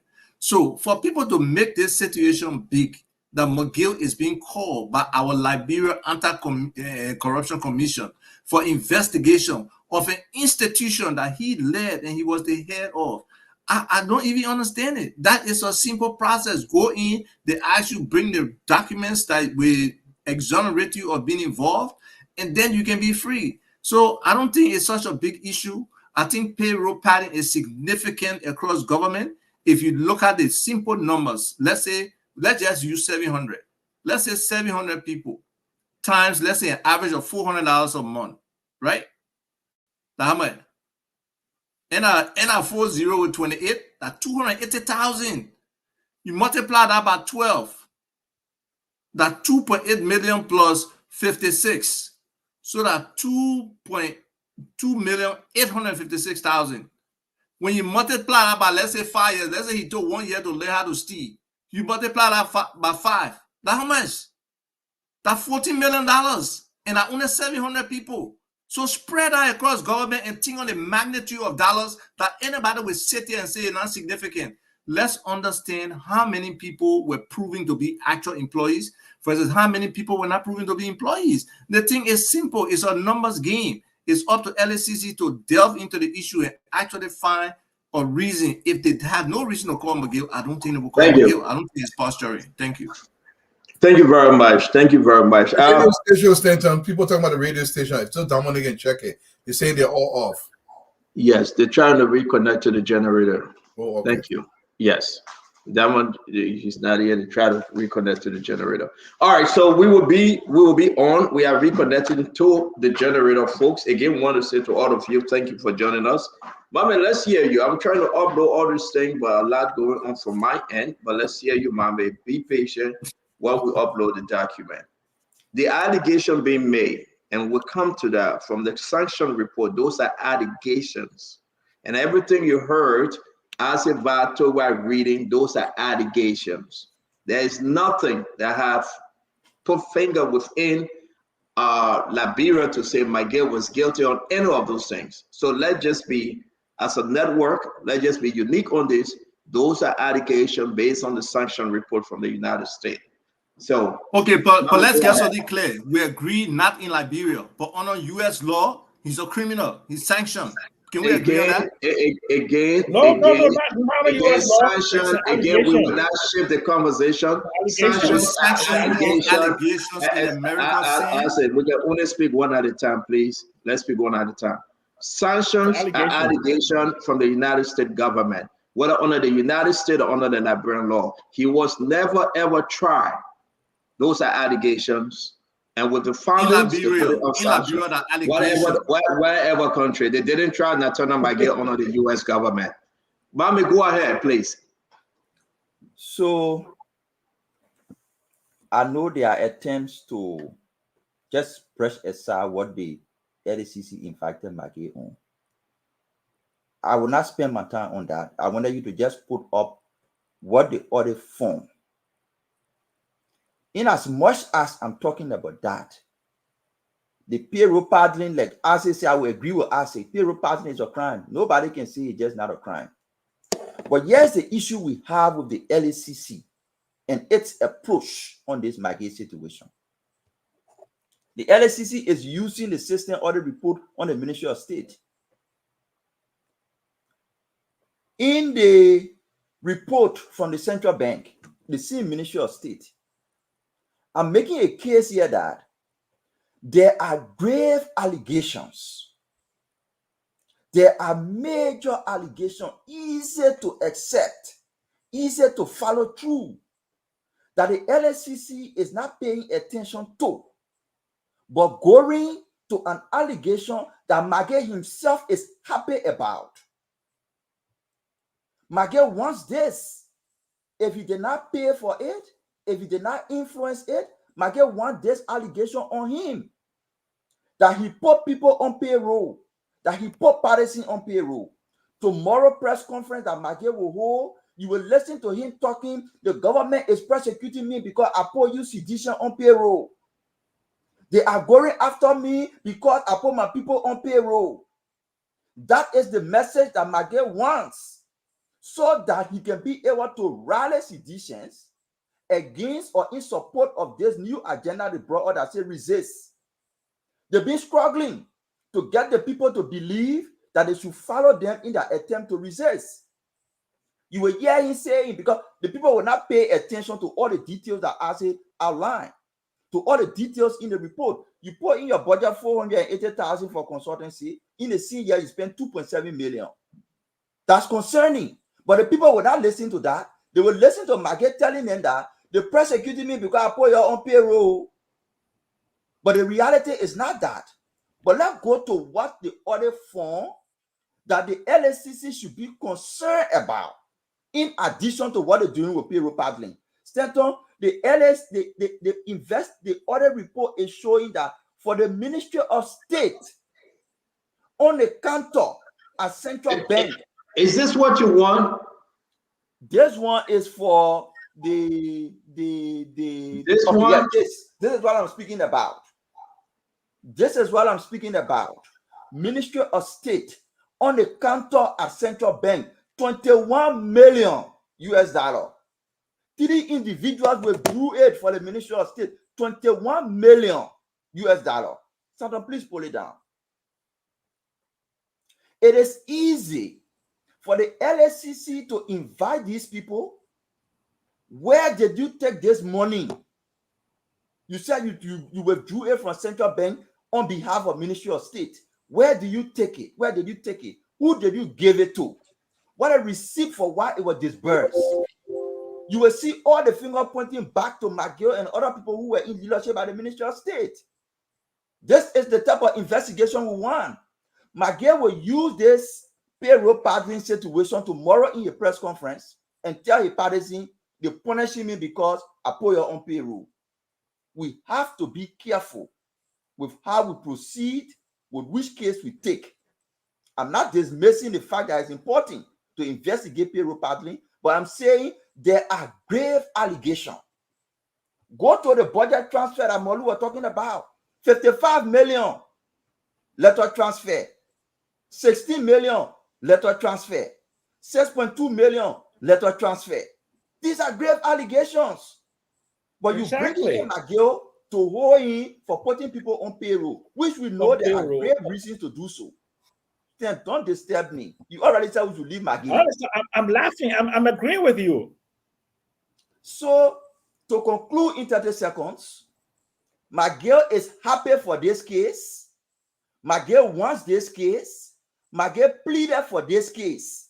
So he can go there tomorrow, come out, call press conference, rally sedition, and tell them that it's taking me to court because I put your own payroll. But this is what we want to tell sedition that he will be telling them tomorrow. He put you on payroll and pay you $60, but he was taking $300 for each of you. He was taking $1,000 for each of you and giving you $100. That's what the audits are showing. And he used the excess money for reason why he cannot account. So pay attention to that. Thank you. So we have set ourselves here in a very beautiful way. Well, man, Mama, you will touch more, then you get off. You either in or you out, my man. But we have set ourselves here. I want to go back to Dr. Richie. I want to go back to Mr. Duaru. Mr. Duaru, I believe we have now. Yeah. Don't worry. I know you consulted in the back. Mr. Duaru or Dr. Richie, let's read the letter to those folks that you guys have read the letter, Duaru. You're ready? We have not read it to the people yet. No, not yet. Okay, yeah, so let's read it. For those of you that just joined us, it's a big trending issue. Nathaniel Magee was called by the LFCC. He will be appearing 11 a.m. tomorrow with his lawyer, Arthur Johnson and Serena Cephas. Let's read the letter, and then we can take away the importance of this letter. I have my own take. I have spoken to folks in the government. I have spoken with folks outside of the government. I have spoken to Nathaniel Magee. I have listened to Mame and his folks. Mame get a huge following on this one. The theory that, listen, this is just a distraction. We got to get into it. All right? Then we'll hear from you, our fellow Liberians. But let's read the letter. Mr. Duaru, do us the honor, sir. So the letter is coming from the Liberian Anti-Corruption Commission.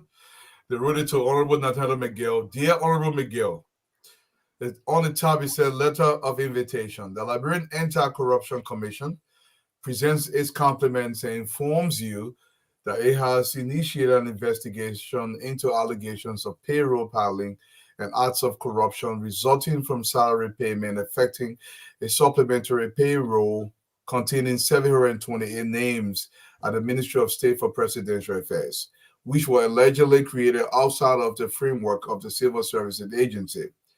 Details of the allegation reveal that a supplementary payroll, which contains 728 names, was allegedly created on your instruction when you serve as Ministry of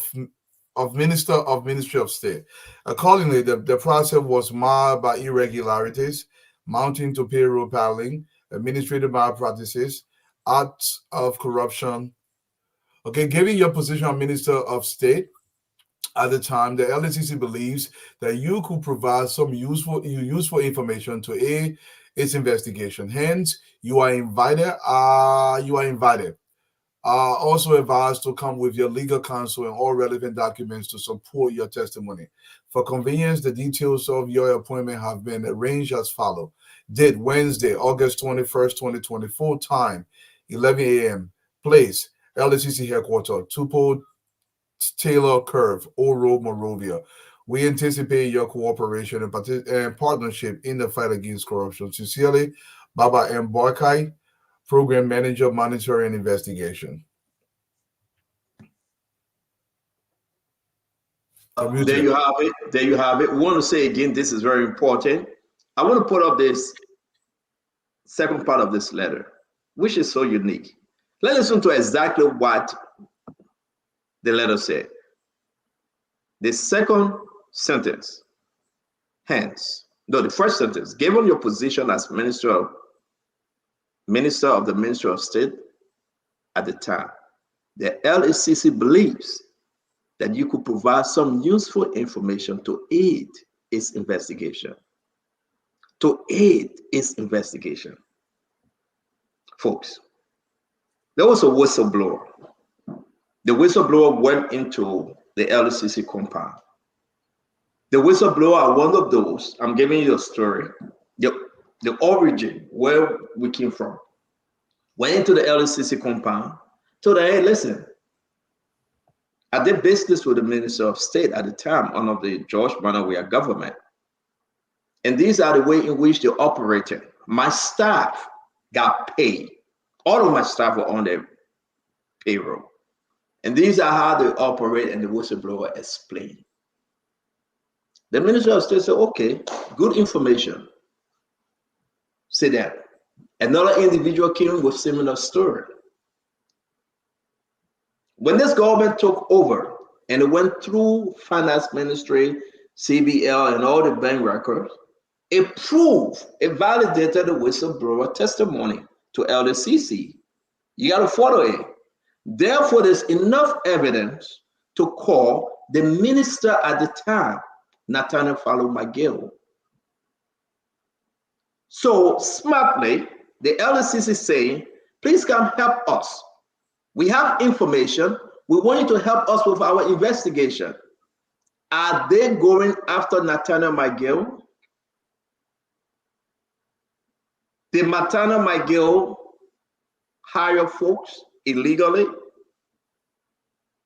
Was Nathaniel McGill controlling the payroll system at the time? Other names came about. Finabano, your friend, Mami, Des, what you call the guy name? Francis Ray. Are they speaking also? So let's put this in a unique context, folks. Because when we receive the information, we talk to everybody, we know where we are. We'll do another round on this story. Now you have heard these things. Let's speak about the current issue. Is LACC asking Nathaniel McGill that we are pointing to you, you did something wrong, or come and help us with our investigation? Whatever spin you want to put into it, is Nathaniel McGill the person to hold responsible for the illegal employment? Or is this just a distraction, as Mame is saying? Dr. Rich is saying, we have set something in order. We'll be coming with more information on this, but let's hear you. Let's do another second round on this. Let's hear you, Dr. Rich is saying. Well, we know that there is an investigation. We do not know whether, McGill will be needed. We know that it has been said that he's allegedly padded the payroll system, and that he's going to aid in the investigation. Now, aiding in the investigation could or could not lead to more of his involvement. My point here also, I want to say, whether he padded with one person or he padded with 700 persons or more, that is illegal to do that. Okay, that's the point that I want to make. As we are saying now, I'm going to use an analogy that is what I see in New York City. New York City got clean and better because they took, whether you broke or cracked window, you were investigated as opposed to you burning a whole building. All right. So again, in order for us to implement the law, enforce the law, we got to go after whether you big shot or small shot. That's the problem. That's the issue. That's what I have to add to this conversation. Let him go. If he says that he's not guilty, he shouldn't even be having a press conference. Okay. Aid in the investigation, then go and aid in the investigation. Then why are you calling a press conference to aid in an investigation? And if you find that yourself not guilty, you should just go and help, as it's plain said that you're going to help. Dr. Richardson, understand that your internet is skipping. Yeah, I'm trying to fix it. You. What happened? Let let me bring in Mr. Duado. Same conversation, sir. Yeah, Liberian people are unfair to open your eyeball. You don't allow anybody to put any spin on this. This is very important. Let's establish a few facts. 728 employees of the CIA payroll that was included in this account. They did not go into Bapuru County and ask Mr. Oben Zinam Bolaka to ask him questions. They called Natana McGill, who oversaw this whole operation. There were monies in the tomb of close to $2.2 million that was expended, even though the initial inflow of that money was over $400,000. That money disappeared on Natana McGill's watch. They're not just calling him. Let me tell you something. The LACC will not accuse you. The mere fact they call you into the office, they have sufficient evidence to put aside, and they're trying to create some verification. Now, Natana McGill is not an innocent man in this matter. Don't let anybody miniaturize this or try to trivialize this. This is a serious matter. They are not just calling him. They are actually trying to establish and solidify their facts. Pay attention very carefully. Monies were stolen from you heavily. And I want to make that point. Do you think there's a spin to distraction here, like Mame saying? No. Are the LCC leaving the bigger picture here? No, Mame is 100% right. But I believe, Stanton, you're trying to trivialize it a little bit. And I'm uncomfortable with that. Because it's not a trivial matter. McGill is heavily responsible. He got his hand in the cookie jar here. But the message will come out. And the LCC is being professional. You got to understand this is a professional letter. It has to be written in a way that it appears as though this is an invitation, but it's beyond an invitation. I want you to understand. You say I'm trying to trivialize it. How so?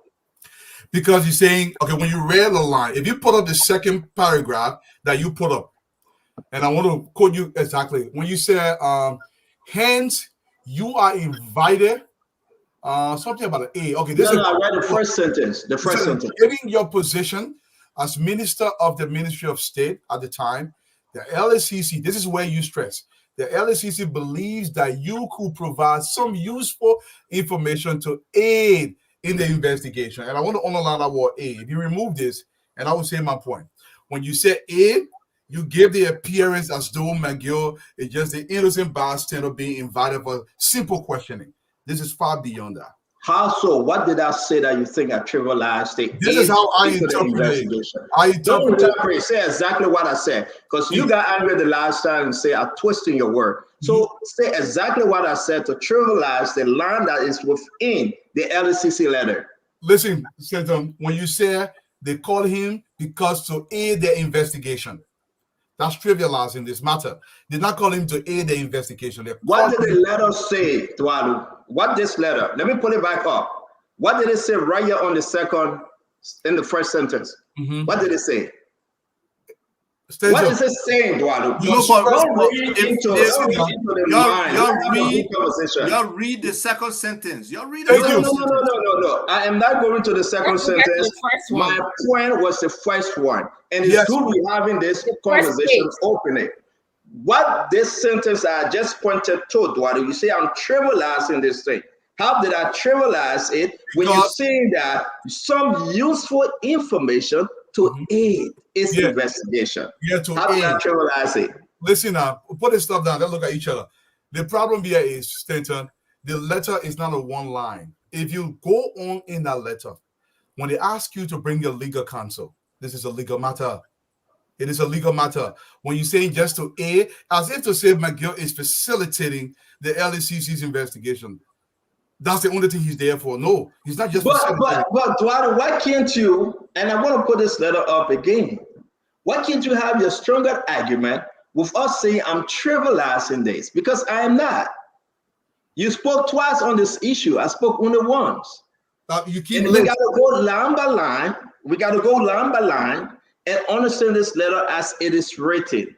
So you cannot come to me and say, Stanton, what Mame said as a distraction is unique, but why you say you trivialize it, I think it means your personality attack here is wrong. You can defend and come over here and say what you want to say. But when I say my own, don't say I'm trivializing it. I didn't include in this letter anything about aiding the investigation. You need to understand that. But let's go to Fadika. I can put the letter up and everybody can take the piece, but do not attack my own opinion as the letter is written. Okay? I told that mischievous smile is giving something. Yeah. And no, I'm not mad at you. I'm not. Duado, I'm not mad at you. But we gotta understand, we gotta be, and this is the uniqueness of the spoon talk. And it is not personal, folks. I'm not mad at Duado. He will say blah, and I say my blah. That B and V. Go ahead, Fadiga. Bring your own tabata. Well, can we add it up? Because can we add John Duado to ask some more there? You guys are trivializing it. You guys are and I think you are trivializing it, and you are trying. You are speaking of the same sources out there. So go ahead. When you try to calibrate your words when it comes to McGill, that the first inference you can draw from this, you very measure. Oh, I don't think he's part of this. Oh, this is just allegation. These are all allegations. We don't measure our words here. We accuse several other individuals or things that we have no evidence of on the show here multiple times. When you try to measure, do you know how many people are coming? That's what we said. I did. You did. I did. No, hold on, guys. One at a time. Everybody will be free. Listen, no. I said, Fadiga, wait, guys. Fadiga, wait, guys, please. Everybody need to speak. We shouldn't interrupt. When Fadiga is finished speaking, we can check him. So let's give him a chance to speak. Go ahead, Fadiga. So I took note of that. Other people, listening noticed that as well. I know Margaret, your friend, but today we got to put Margaret to the microscope. I also disagree with Mami when he insinuated that this is just a distraction. This is not a distraction. I think you guys trying to minimize McGill role in the WEA administration. McGill was like a de facto prime minister in Liberia. He had enormous influence over the presidency. I want that to sink in. This is not the first nor the last allegation against him. But before I go to the other point, let me say where I agree with Mami. Yes, they will want to use this they want to politicize this thing so that it serves as a distraction. But nobody cares if he illegally hires sedition or Wiashin or Liberian or what. Once it is not done right, once it is wrong, once a crime was committed, can you imagine like Robin Hood? It sounds like Robin Hood. Can you imagine you be a Robin Hood, go rob a bank and say, you know what, I robbed a bank, I stole millions of dollars from people, but I took it, I give it to the poor people in Westwood. Is that an argument? You will still go to jail because you hurt other people in the process. So this is where I agree and sometimes differ with Stoney because he may succeed in rallying few sedition around him, but that's a false start for him. Look, this man had multiple portfolio within the WEA administration. He had enormous power. When it comes to investigation, most time they go after those who bear the greatest responsibility. He knew he was in on the know on the thing. The allegation that Alva read, the session said it. There were multiple allegations. So this is not the first, neither the last time that McGill will be investigated. But like Alva say, the few that will. I just start talking. But let's talk under 2 minutes now. We cannot. We have 10 on the show. Yeah. Maybe just for lower hanging fruit. So this is not the first time. There will be multiple times that this guy will be called. This could be one of the things that we don't know, but he knew. He had a means, he had a will, and he directed most of the things. So it's a good call. I think the LCC is right within the right, and we don't know. I'll wait for the facts, but I think it was a good call. Thank you, Glenny. Can you do us a favor? Can you watch the time? We just don't. I hate to do this, but can you do that? Let's speak within the given time. It will help us to accelerate the program. And all the personal thing that because my kid and my friend they coming with, I will check them. The twins brother, they are twins. But again, I want to say, Glenny, please. Everybody will have to. I agree with that. But I know you're from Grand Bassa together. You'll do your Bassa thing. But again, all the Basel people, I care with it. So, but let it seriously watch the time, yeah. Then let's try to talk within the time frame, 2 minutes each, guys. That's all. Boble. Thank you, Stanton. So there are a few things here. First, the question about why McGill. Those of us who grew up with line fishing, you go to the river, you see all the fish coming. You throw your line, you can only catch one at a time. So that's the wrong question. It's not why McGill, it's why not McGill. Number two, payroll padding is wrong. Payroll padding is counterproductive to economic growth and development. It's what the economists call quasi jobs. More people on the payroll will produce less from that department, from that agency. So when you payroll pad, it's wrong. But I just left Western Maryland, Stanton. An elementary school had only one teacher. One teacher. If you have the ability to just create jobs for your people, you can't send 3 more teachers for the elementary school. A whole school district have more volunteers than teachers. You can't send a few more paid teachers there so they can be committed to the children. A whole county, the ambulance is down. No ambulance. If you had the ability, think about it now, if you can just pad the payroll, you also have the ability, the influence to muscle your way, right, to the bank to get money to pay people. You can't put the money into the counties where it's really needed. So it's wrong. And I will say this, leaders have a responsibility to cooperate with systems so we show that our institutions do work. I would strongly urge my senator, because I live in Magibi, I would strongly urge my senator not to call a press conference. Don't politicize this process that overall could help this nation to be healthier. Go answer the questions, do what you got to do. When the whole exercise is over, then you can say what you want to say. Thank you very much, Dr. Boble. Thanks a lot. Let me bring it, Uncle Sam. You know, we're talking about 1 to 2 minutes, please. So go ahead, Uncle Sam. So I don't know one can talk over 2 minutes. Go ahead, Uncle Sam. Okay, yes, so you're one of those. You're in Fadiga. My Labron people, let me just put it in simple English, okay? The United Party were in power for 12 years. They said they attracted $17 billion. Jobless growth. They made a lot of noise. CDC took over in 2018. People hungry all over the place. The people so hungry. They people from West Point, from Newport Town, from Zogo, from all over the place. They're looking for a job. Nathaniel follow McGay. He said, let me put 720 people here, at least so they can be eating something small. Like where they go, LEC will call him for. All the one what American people accuse him of, what the Olena colleague there, Mr. Abatuba listed crimes, BBB crimes. They can't go ask American people, say, the crimes that they you committed, you please get a document.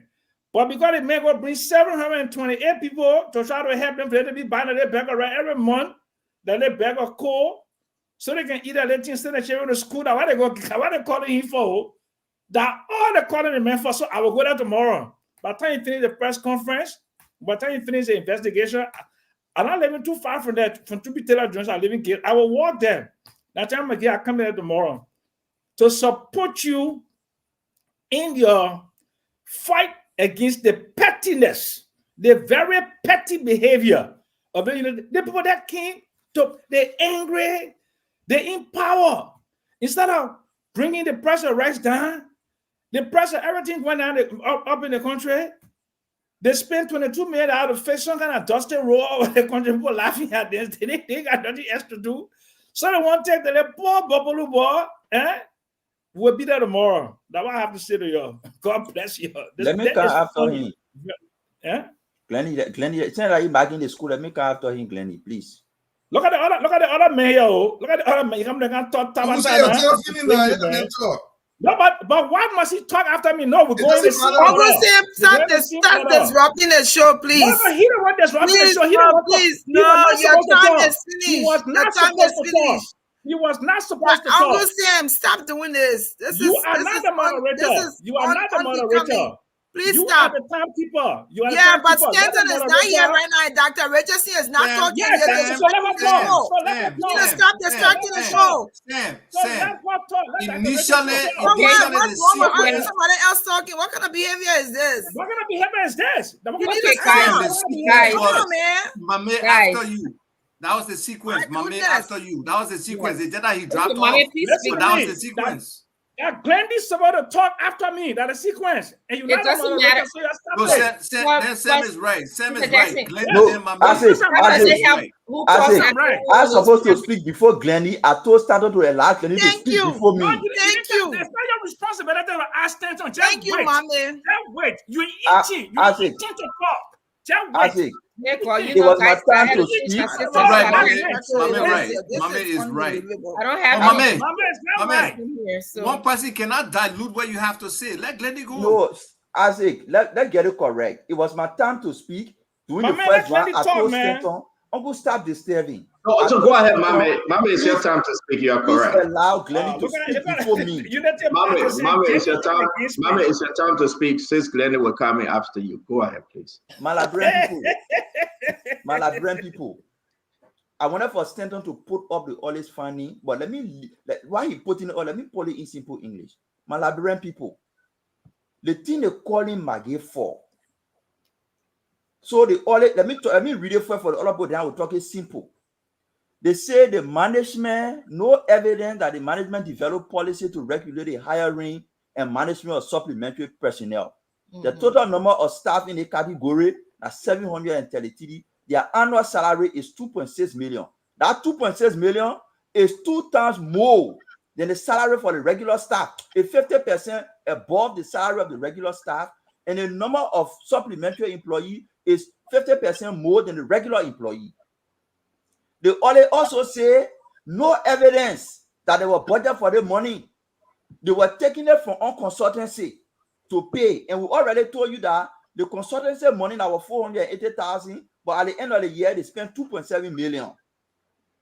That's what they always saying. Please put it down, standard. Let me tell the other part what they always saying about this thing. They always say your son might get the reason they're calling him, not because he gets 73 people job. They get 73 people job on paper. He put that he paying them 250, 350. That's why he's sending to them mobile money. But they go check, they take 1,200 for the person and get them 250. They see the other person need, they put there 800, but they giving the person 150.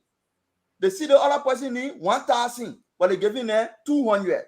That's why they're calling them for them to go ask, why you giving the person 200, but on paper, that 1,000 there. What you do with the balance 800?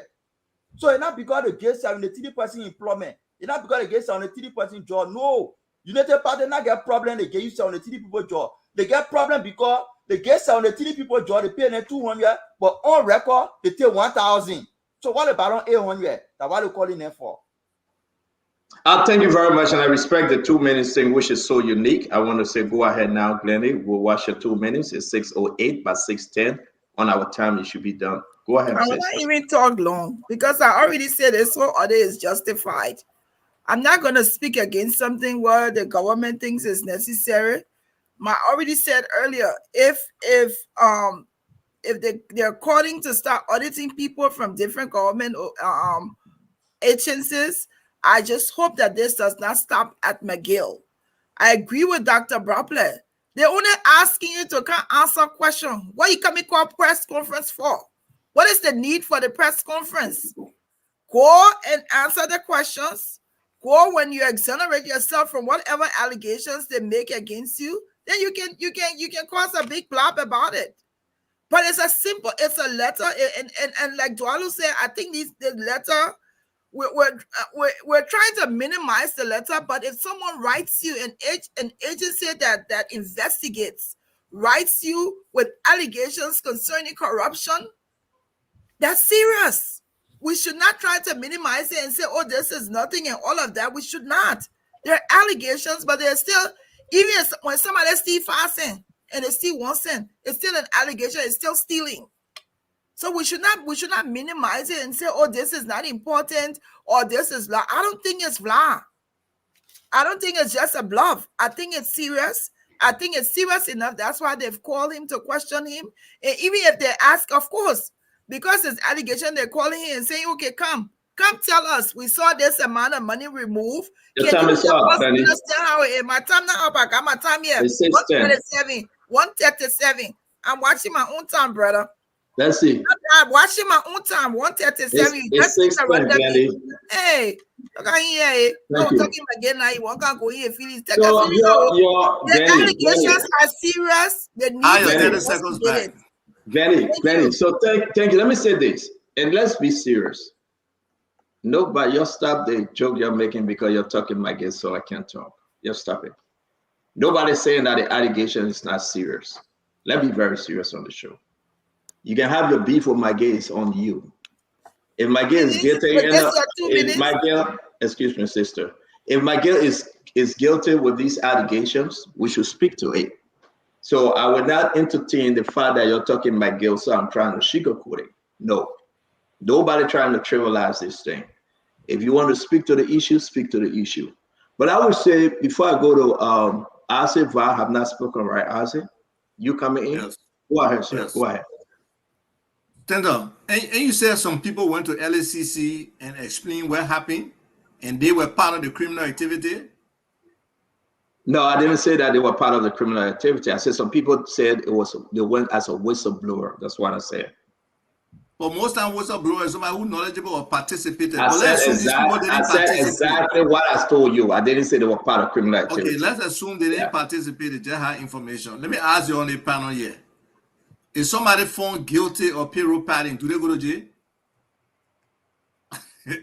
Would they go to jail? Yes. So look, let's look at this thing. The budget 2022 actual, 2023 budget, 2023 alternate, and 2024 budget. Compensation on employees. I will just focus on 2023. It was 296 million, and our 38.4%. And we know generally when you put compensation on employees, you put use of goods and services, you put subsidy, you put grants, you put social benefits, that 85% on average of our national budget. And that's where the people are stealing the money. That's why no money goes to development. What did the U.S. ambassador do when he traveled around the country? They grants money that they can give to these different hospital and facilities. They didn't give it to them. They ate the money. So there's so many ways these guys been stealing money. If you can find one way to prosecute them, to validly get the information, is worth it. So let's go back to fiscal year 2023 budget. $296,475,939 for compensation employees. What they ended up with, the out 10, 314 million, that 18 million plus. Where all that addition come from? That's somebody said 728 employees. Look, folks, this is something serious. Mame, I totally disagree with you that this is a distraction. If Magemo get popular, let him get popular 1,000 times. Who will get popular with? It will be the same citizens there who don't understand their own personal value and shilling or trying to promote somebody who's a criminal. Mage's a criminal. It's established in my mind. So we can't be joking around and say something that LACC is investigating is an issue of distraction. No, it's not. There's significant dollars in the payroll. That's the main part of the budget. Thank you. Let me give you more information on this, and I hope that by tomorrow we will all just gather more information that we can inform our audience. It's nothing, about our own personal feelings. The fact should be the fact. This information, the whole thing started 2018. And thank God I have the privilege to talk to Mame than any other person here on the show in comparing notes, because we speak to our sources.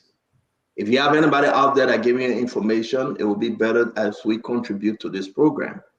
The thing started 2018 about the whole supplemental payroll or something. What the LCC is establishing, they have spoken to the HR at the time, they have spoken to the controller at the time, they have spoken to everybody. Maggie is the last person walking in there tomorrow at 11 a.m. to speak. Let me provide these documents to you guys. Let me provide these different information. And it is true when I said, come and aid into the conversation in our investigation. It is written as it is. They want to cement their investigation. There is nothing on the investigation said, Nathaniel Fellow Miguel, we are charging you. Will charges come thereafter? Probably so. But come and aid into our investigation. We are seeing discrepancy. From 2018 to 2023, we see the payroll and people are powdered on the payroll. A lot of money went out. Michael, what do you know? My fellow Liberians, who signed? All of you guys that engage into businesses whatsoever or work in government. If you are working and you have a minister, who gave the final approval on the voucher, on the payroll? Is that a minister? When it's examined, I'm asking everyone, anybody can answer. When HR set a payroll budget and said we have to take this to the finance ministry, who the final person signed on it? I guess nobody can answer. Senator, it was operating like a syndicate. No, I'm not asking how it was operating. No, I'm not asking you. I'm asking you, when you write from your company, who signed on it? So In in like the here, case, it's hard to determine. it should be the minister or the deputy for administration. Thank you, my man. You know, Mr. Dwyer, a very smart man, but he let it twist it. And we check them. It is signed, and I'm agreeing with you, Mr. Dwyer. I'm not against you on this one. It is signed by the minister. The reason why they call him Miguel, I gave this announcement that all that the booklet, all the period that went in was signed by Nathaniel Follow Miguel. Now, you guys saying that, oh, why Stanton going this way? I'm not here to defend Miguel. I would never do such a thing. But the document traced to Nathaniel Follow Miguel that he signed on all the payroll that came from HR. So if you sign all the payroll that came from HR, Miguel, you are aware of this payment. That the Bopla, are you following me? You are aware of this payment.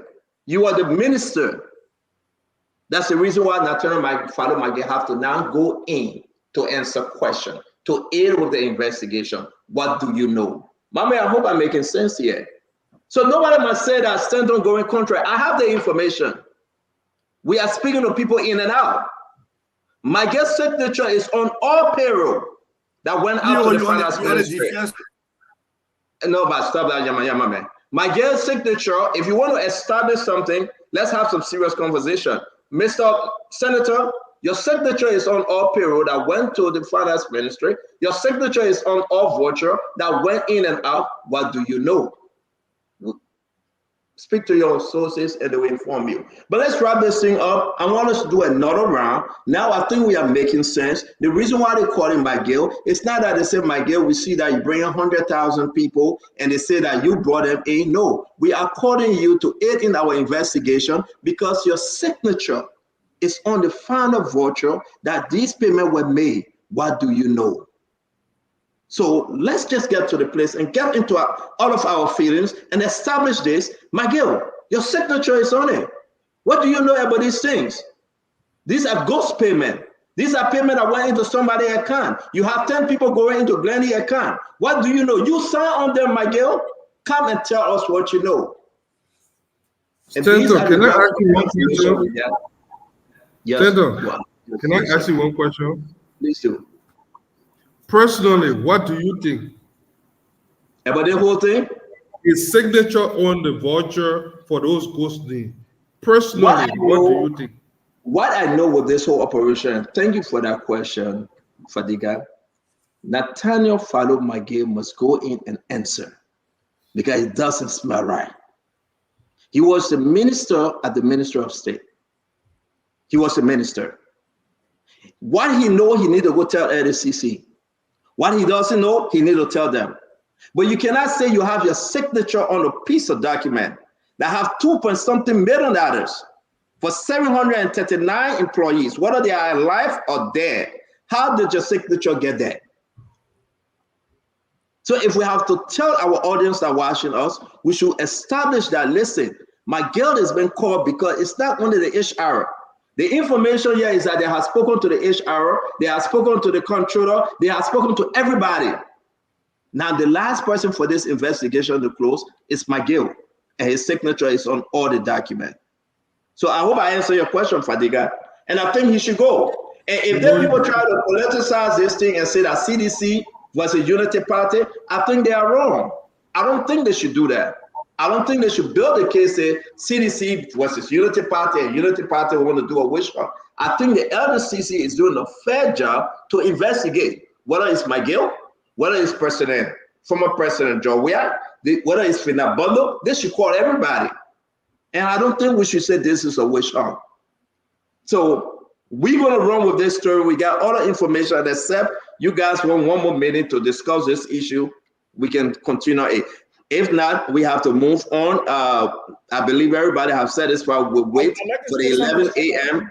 for the 11 a.m. press conference. My guest saying he will have a press conference, and we'll listen to the press conference. But I can say to you, this whole syndicate started 2018. I can say to you, the payroll, the controller, the HR, and everybody involved, they have testified, and they are saying that they need to hear from Nathaniel Fado McGill because the fact remains his signature, Mami, is on all those vouchers. He needs to answer to it. And that's what we need to tell the Liberian people. They are not accusing him. Come and answer what your signature, it means that you saw the document. That's why your signature is on it. Not to talk into our feeling. Uncle Sam, go ahead, and Mami will have the last word. Welcome to the show, Minister Do. Some Malabrian people, there's something, I'm not a lawyer, but I know plenty lawyer.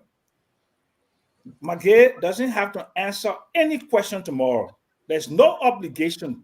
McGill is doing them a favor. He can go there and he can please something called the Fifth Amendment. Anytime you are accused of a crime, you don't go present documents and say, free me. The people that accuse you of the crime, they're the ones supposed to be bringing the evidence against you. All McGill has to go there tomorrow, sit down and say, I have nothing to say. Any evidence y'all got, y'all bring it. That's the only thing McGill has to do, to show up, to answer the subpoena. So Liberian people, don't listen to anybody to say McGill must go, he must answer a question, he must not have press conference. What are you afraid of McGill having press conference for? McGill is a senator in Magibi, in a county where he is known and where he was voted for by the people of Magibi. So when he leaves LSCC, he must go explain. When they accused Donald Trump, when he was indicted, he called press conference. Nobody in America said Donald Trump and I have press conference. Thank you, Sam. Somebody will put their hand up to say something. 30 seconds. Isaac, you go ahead. 30 seconds, Isaac.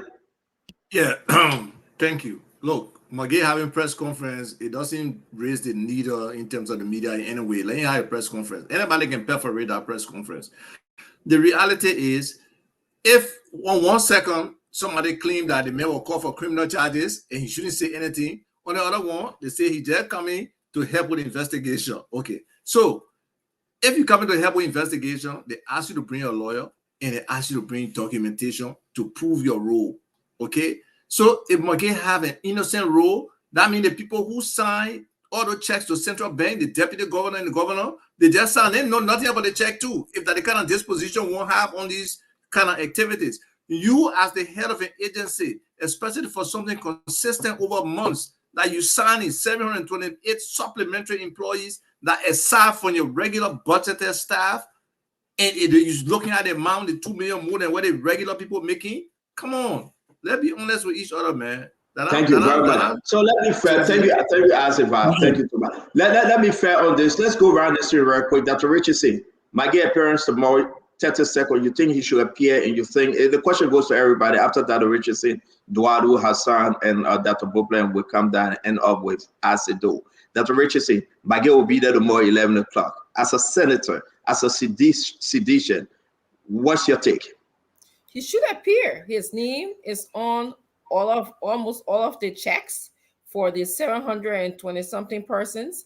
And I think we should learn from this. You know, Dr. Bobland spoke about productivity. If you hire incompetent people, you know, for the sake of hiring people because you all belong to the same party, it is wrong. It costs our government money because they have to do the job double time because somebody in the office may not know how to do the job. So this this stops the growth, the economic growth of our country. So this is wrong. He should appear. I don't think he should have any press conference, but it's his right to have a press conference.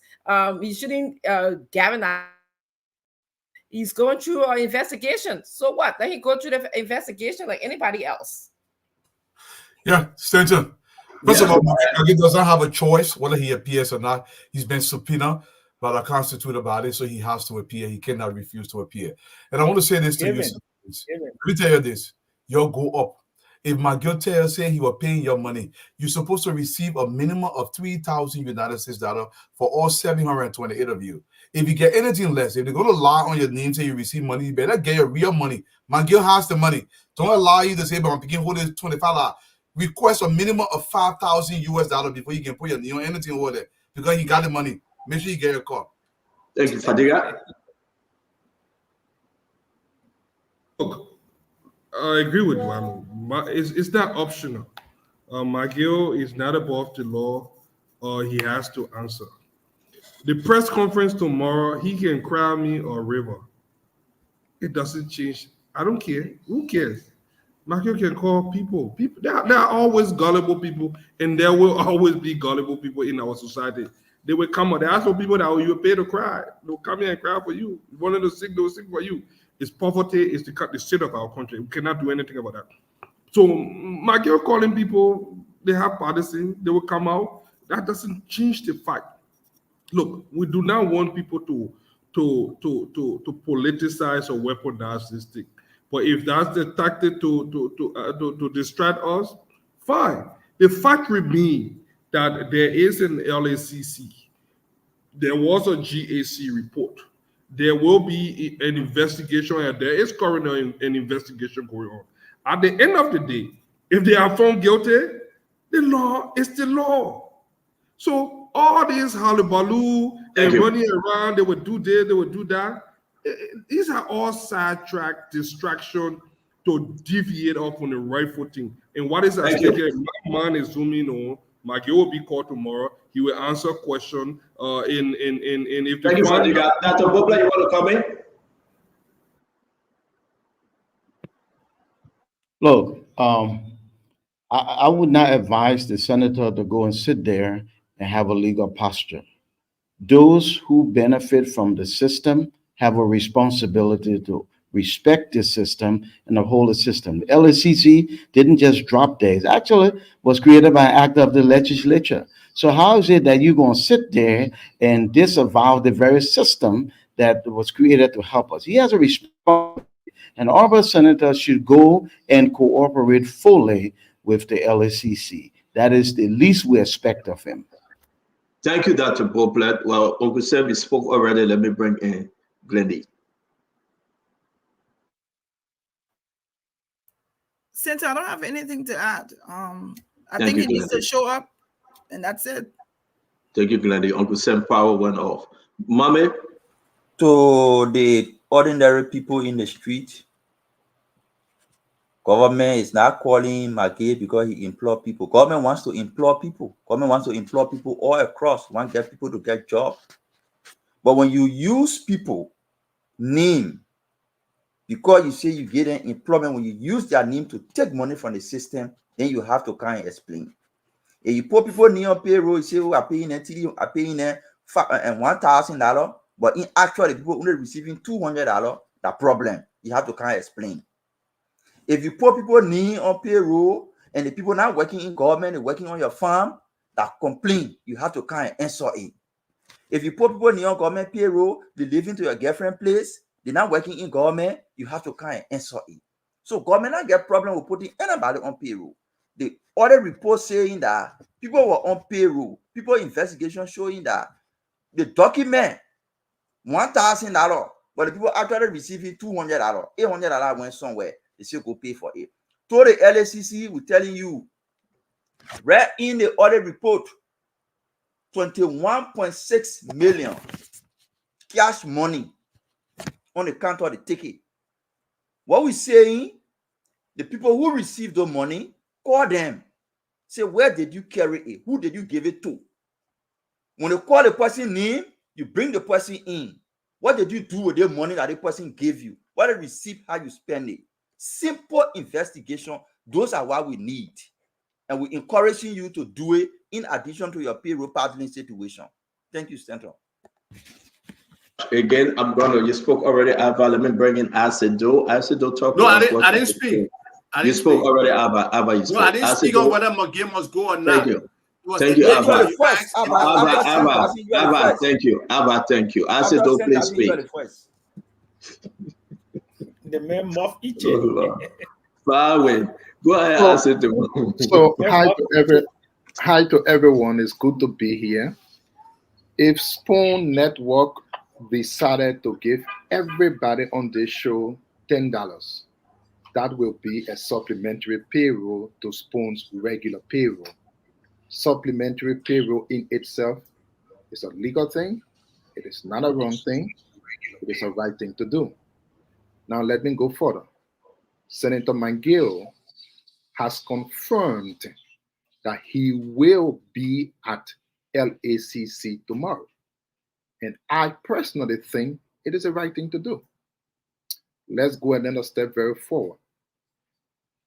This invitation by the rescue government to Nathaniel McGill on issues relating to payroll makes this government look bad, makes this government look unserious, and I think it's a victory for the truth over lies. It only cements the fact that this government came to power based on lies. My people, with all of the accusations of the millions this government said Nathaniel McGill stole, you are inviting McGill on your first based on payroll. It is crazy. Now listen, I listen to people saying the payroll say $10 and then the person takes $8. Yes, my people, that is how it works because of plenty of reasons.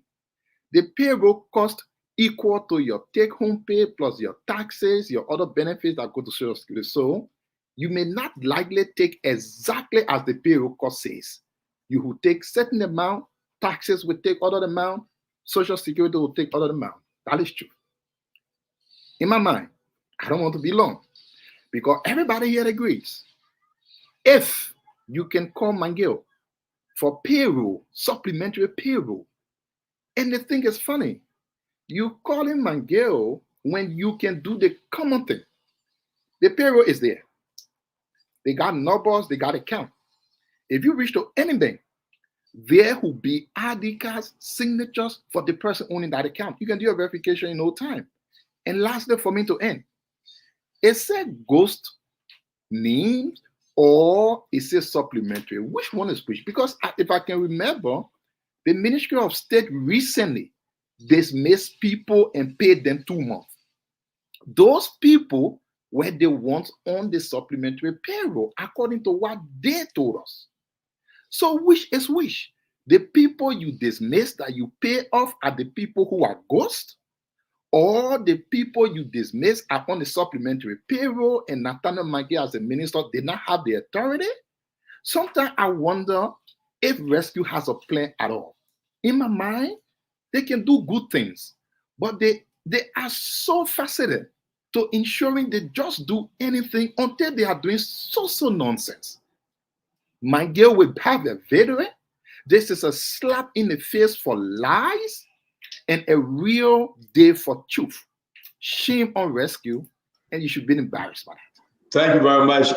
Thank you for joining the show, folks. They have a wonderful conversation here. I do believe that Nathaniel Fallow McGill, Senator of McGibby County, should show face tomorrow. I think he should respect and honor the invitation sent to him by the LDCC. I do believe he should speak on what he knows exactly with these different accounts. We have gathered so many information on this issue. The mayor found that Nathaniel Fallow McGill, at the time he was serving as minister at the Ministry of State, and his signature is on all those different back and forth voucher of payment, then he need to answer.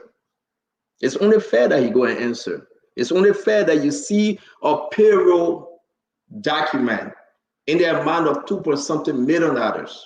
You sign on it.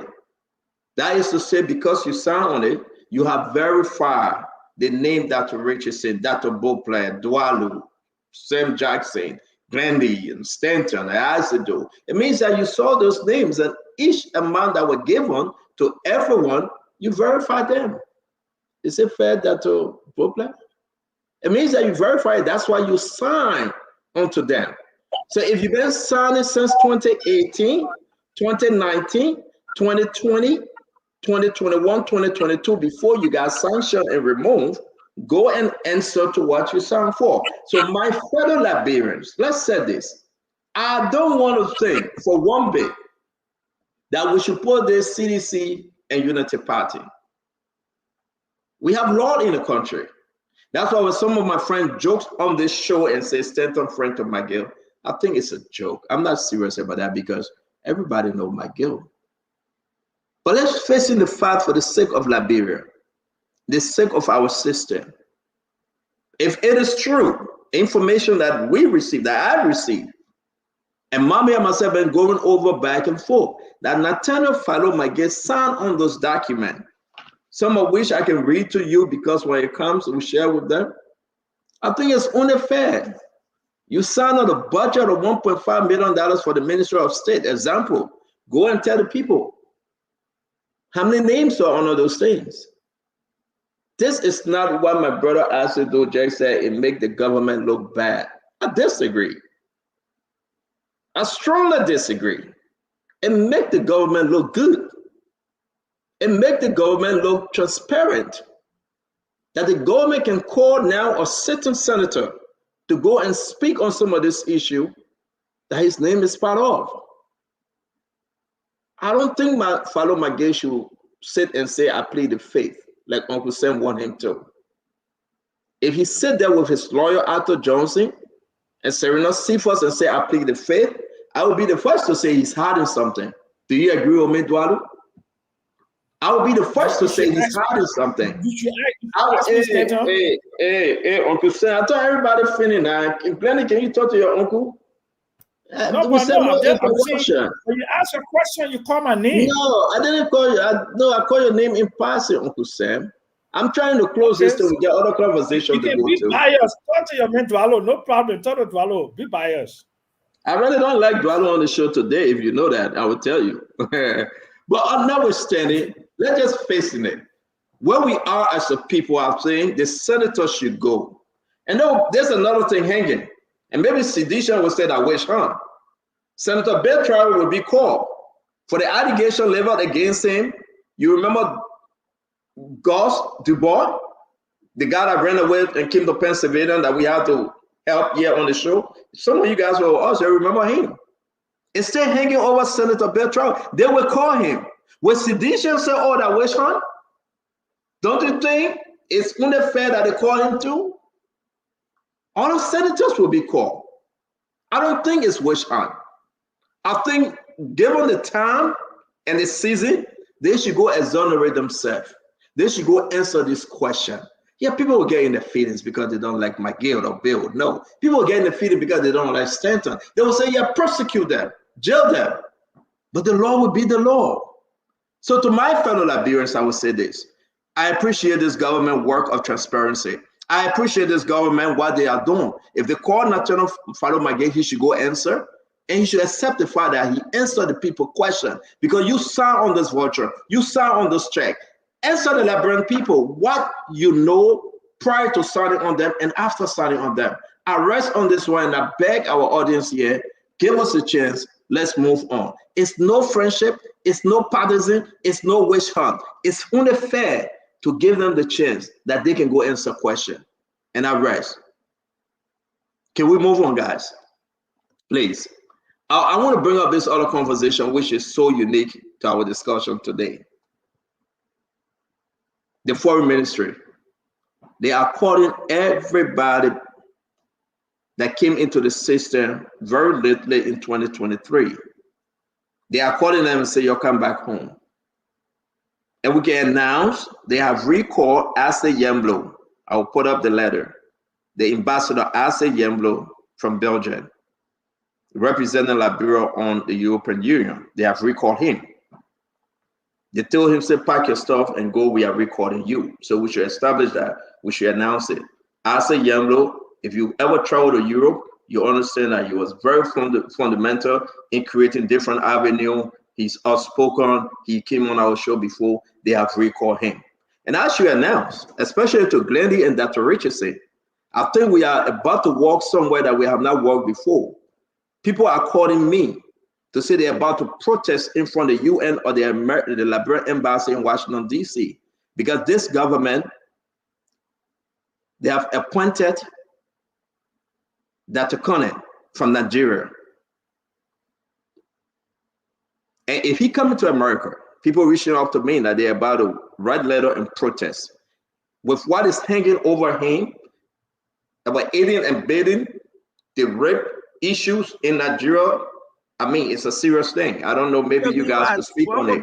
What would be his role? They are now sending him to be your ambassador in Washington, D.C. To the DC place? Yes. Okay, I will be there for the protest. Right by you.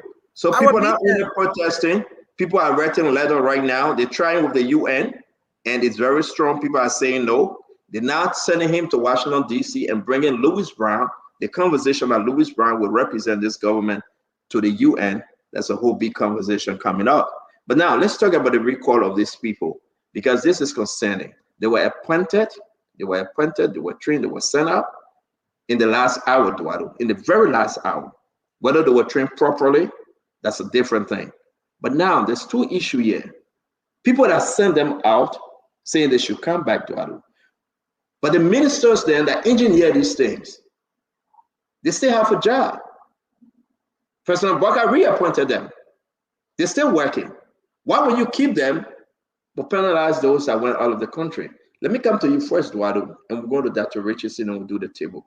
Stanton, you know, and by the way, before I say that, if Maggie doesn't want to talk, that's not illegal. I think it's his right not to. But let me say this with what you just stated. Honorable Boakai, sometimes I cringed a little bit when some appointments are made. Look, we got plenty of professional Liberians across the globe. Sometimes it's okay to try other people. You don't have to keep recycling these old people over and over and over again. I don't know the reasoning behind it, but I want to say this to any leader in Liberia. Do not step on the landmine for anybody who breaks the law in order to shield them. Eventually, will come down and hunt you. Dr. Kone has to understand this. If I were Dr. Kone, I would do everything I can to clear my name, to make sure everything is in order before I take an appointment. But it seems, you know, we're this country, we push everything under the carpet. Nobody addresses anything. Nobody finalizes anything. And we just expect this to go away. It does not go away as the words develop, because there are markers now on social media. All the evidence you mean. Every now and then, somebody will dig it up. Oh, Twaduge, and I don't know, he drank too much water in 1965. I don't know. I'm just making an analogy here. It's going to come up. Don't shield yourself for people. But Stanton, let's be frank. Most of the people that were sent to the embassy in the last minute, we know why they were sent there. People were just trying to put them on a way, say, my man, go overseas, you go to Belgium, my man, you go to this place. And we know why it happened. I don't know whether they were trained properly. I have no evidence to that, but we know why it happened. But then you didn't answer the second part of this, Eduardo. Let me give you 10 seconds. Those that send them, you are keeping those that send them, but telling them, say, then you have no job. And I mean, I will leave Mama to call those names. Well, I mean, that's on the desk of Honorable Boycott. He has to answer to that. I wouldn't do that. I wouldn't do that, because now you're telling me you don't trust the judgment of those very people that you continue to appoint as ministers in the government. That's what you're saying. Thank you very much. Let me bring in Dr. Richardson. You'll take Dr. Richardson. Well, this is an age-old practice in our country. If you're a big shot or you know somebody, you would get away with, you know, illegal criminality. But if you are such as the one that are being recalled, you know, you pay the price for the criminality of the people who are in higher up position. I think this is wrong. I think who appointed these entry-level professionals should be held just as responsible. You put them in the position to travel. You should have vetted them, you know, so you cause our country financial burden. in a way that it shouldn't have experienced. And you know, we're talking two things on both sides of our mouths here. On the one hand, you know, we want to recall the foreign service employees because they were not appointed appropriately or effectively. And then on the other hand, we're appointing someone who has some illegal activities relating to raping a young girl in Nigeria. Okay, he didn't rape a young girl, but it was on his watch that the rape occurred. So we're talking from both sides of our mouths here. We need to get our act together as Liberia, as a country. Our president needs to take a stand. He needs to communicate with the people of Liberia and let them know exactly what his position on these things. I don't hear him talking a lot about these things. There should be a daily, I know they do have a daily press conference, but they don't address these issues that are pertinent to the Liberian people. You're right, Dr. Richardson. We don't know what's happening, and we'll be having our guest one-on-one with the CEO would be the Information Minister, Jerry McPierre, and we're asking this question. I mean, it's so unique, but let's give the rest of the team the chance to speak on these foreign appointments and withdrawal. Dr. Bopler, please talk to us. So, Stanton, first, let's just clarify. I think we're talking about Dr. Al Hassan Content, not Dr. Conant. Dr. Conant is the Content. Thank you. Thank you. Correct. Content from Nigeria. Right. Okay. So I've heard some of the same things that are circling about appointment. I got to tell you, I remain very disappointed at how we don't draw the circle wider to include other Liberians, to include younger Liberians, to bring some dynamism and creative energy to government. We recycle, and it needs to stop. You know, if all my friends were the only people who voted for me, I will win no election, not even my community election. It's a bigger coalition that elected. The president needs to be bold and draw the circle wider. Look, there's a moral obligation. When something hanging over you, you know, just stay away from that. Get some other people. I'm telling you, ambassadors are critical people, Stanton. Ambassadors can be innovators. They can be people who attract investment to a country. But you just go and sit as a big shot diplomat and just pass the time and just hold it down. And nothing new, nothing dynamic, nothing novel happens for the country. And we're a poor country. You got all these Liberians, 6 continents I've traveled. I met Liberians almost everywhere. They're doing so well. Draw your circle wider, Mr. President. Look beyond the people you know and have known most of your life. Find other Liberians, especially when you have issues that follow people. You know, we want to excite the nation about the progress, about the appointment, about the people. So we tired talking that when you went like it, we're going to protest. Find some new people and try other Liberians. You will be surprised. The results will be very good for our nation. Dr. Bopler, before you go, please, 10 seconds. Dr. Bopler, why? Why do you think that we must bring in the old guys? They served there during Charles Taylor time. They served there during Brian time. They served there during Madam Salif time. We mean that everybody that went to school, everybody that had it, there's nobody. There must be that clique, that society. 10 seconds, Dr. Bopler. And that's the thing. So I think great leaders, okay, not just good, but great leaders will rise above the circle. All the friends for the president are good people, they already said. Look for people who can do some new things that will move the country in a different direction. At the end of the day, it will be Joe Barker who might be the legacy leader, and not just a leader, but a legacy leader. Find other people, Mr. President. Find new people. Good things can happen when you bring in new people. It can't be the same old people until Jesus come back. Try new Liberians. I'll still give you another 5 seconds. You didn't talk about the Louis Brown, and Eduardo didn't talk about the Louis Brown, neither Dr. Richardson. So I want us to talk about the new Louis Brown information we're receiving. I've already confirmed this today from our sources that the president is very strong through the instrumentality of Sylvester Grisby to send Louis Brown back to UN. You know he was with UN before. Your take. So Louis, my friend, is a good man. In fact, we graduated from college together. The same thing I said applies here. I'm sorry. We need new people. If I were in a position, and the only thing you can remember about me being in the position is that I was in the position, then my time there is forgettable. Find new people. That's all I have to say.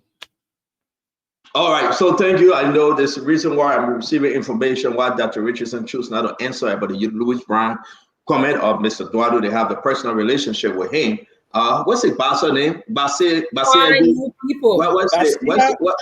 Basira is my second cousin.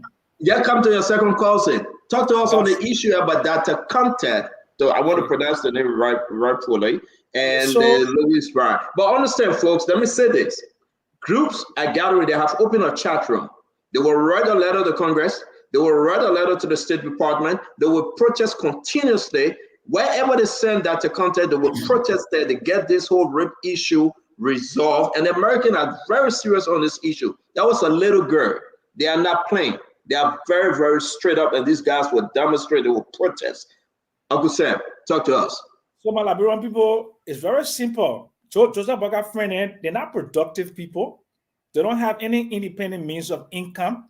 They don't have no retirement benefits. They don't have anything. Most of them wasted their lives. So he got to help them. That's all it is. That's all it is. Look at the people he put on the boards. I'm not going to call them these guys. These are people that I know personally. That's all Liberia has ever been about. Your friends, if you don't give them jobs, they will starve. That's all it is, because there's nothing that they can show in their record that they have done independently, whether they operate a business, whether they work in a corporate environment in the United States or anywhere else in the world. They've done none of these things. And so they are like an albatross on his neck. They need to eat. And they're going to him, whether they're going to people close to him like Grace Perry, maybe other family members. Oh, my man, you got to find my man something, you know that matter. Because if they don't, if Joseph Burger don't get a job, they will not eat. They have nothing. That's all it is. They're by helping your friends then. That's a historical problem in this country. The private sector is supposed to be the engine of growth in this country. Consultancies, foundations, like Dr. Broblek teaching, those kinds of things. But the other people refuse to do these things. So they're like a constant leech on the system because they don't have the ability to survive. That's all that is. Simply and simple. My cousin Louis Brown, okay? I don't speak ill against family members. But I don't think Louis Brown should take the job. I think Louis Brown should look for an international job. I really believe so. He was with Cummings. Let Cummings use his connection to give him a job with Coca-Cola or give him a job with some corporate place so he can come back 1 or 2 or 3 years from now where he will have a international job to his CV and he will be more valuable within the political economy here. I don't think he should go back to the UN again. Okay, like you said, Dr. Broblek, widen your circle of friends. There are thousands and thousands of Liberian professionals all over the world. Thank you. Okay, and that's what some of them hate me for, because I'm independent. You don't Thank you, Uncle Sam. Glenny, can you come on, please? Thank you very much, Uncle Sam. Glenny?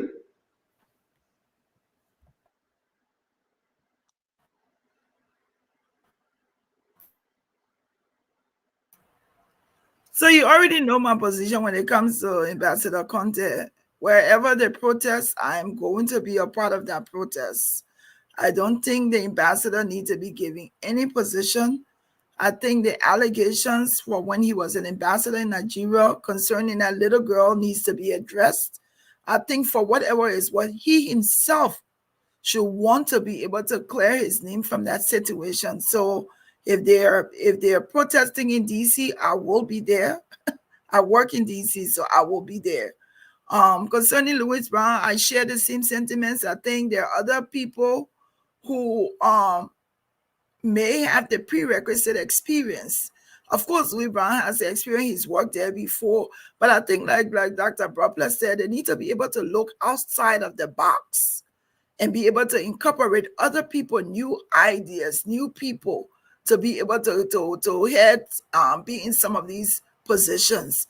If it is the person that the president has decided on, I don't think I think he's competent. He has the experience, but I think it will serve well in the interest of collaboration if somebody new was put into that role. And even like the different ambassadors you have, I hope Prince gets the job in what's the place name? Where's the other guy from? Where Prince? We don't know what the place name. Belgium. I hope Prince becomes the ambassador in Belgium and let the other men go home and go. The men they are recalled as a Yamblo already. Yes. Let Prince get that job. Get new people, new faces. Let's put up as a Yamblo recall letter, please. Let me get to you, Asiva. Where we put up the recall letter. Asiva?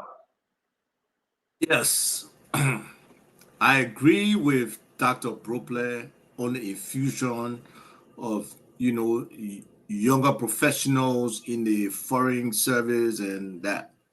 But there's still some positions where we need some seasoned veterans to be able to, execute certain responsibilities. And for somebody who still won't be consultant, to say all the other people that might not be consultant, for somebody who just said that it's okay for Maggie to hire 700 citizens, whether they qualify, just put in position for him to be crying for Becca to say he won't hire his friends there and put them in diplomatic positions. It's just so hypocritical. It's just not consistent. I believe every position in the government of Liberia should be based on merit. It's not a gift. Government is service. We need competent people in government, especially because we are an undeveloped country that is way behind in so many facets. If we cannot work to identify the competent Liberians, the qualified Liberians, whether by training, whether by skills, whether by experience and knowledge, to hold these positions that require some level of productivity, we're not going anywhere. That's why, again, you may say it's a plug, Stanton, but we have offered a database that can be used as a national database for a virtual community for every Liberian on the globe. The 6 or 7 million Liberians are out here in the world. They can all be registered. They can all give the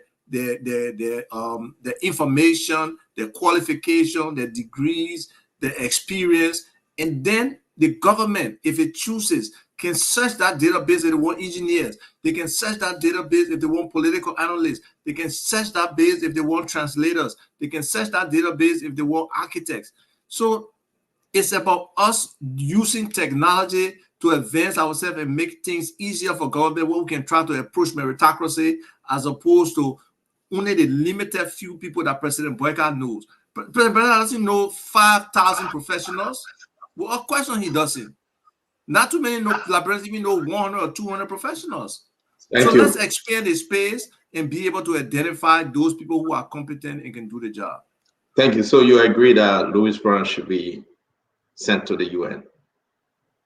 Well, I believe if he has been appointed, and I heard the news, to be honest, I heard the news about 3 weeks ago, and I told him congratulations. He said I was surprised when I told him congratulations. Maybe, he was feeling surprised, but he was surprised when I congratulated him. I have no objection to Louis Brown going to that position. Thank you. Al Hussein, UJ? Well, it's hard to disagree with all of my fellow panelists here.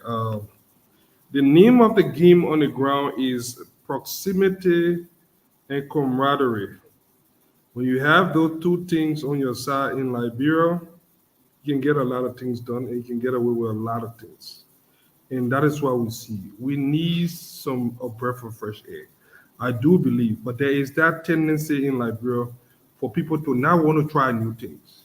There is a system in the ground here that hold together, and sometimes, especially if you come from outside, they fight. They're very strong. They fight. And, it's about name recognition. It's about a lot of stuff.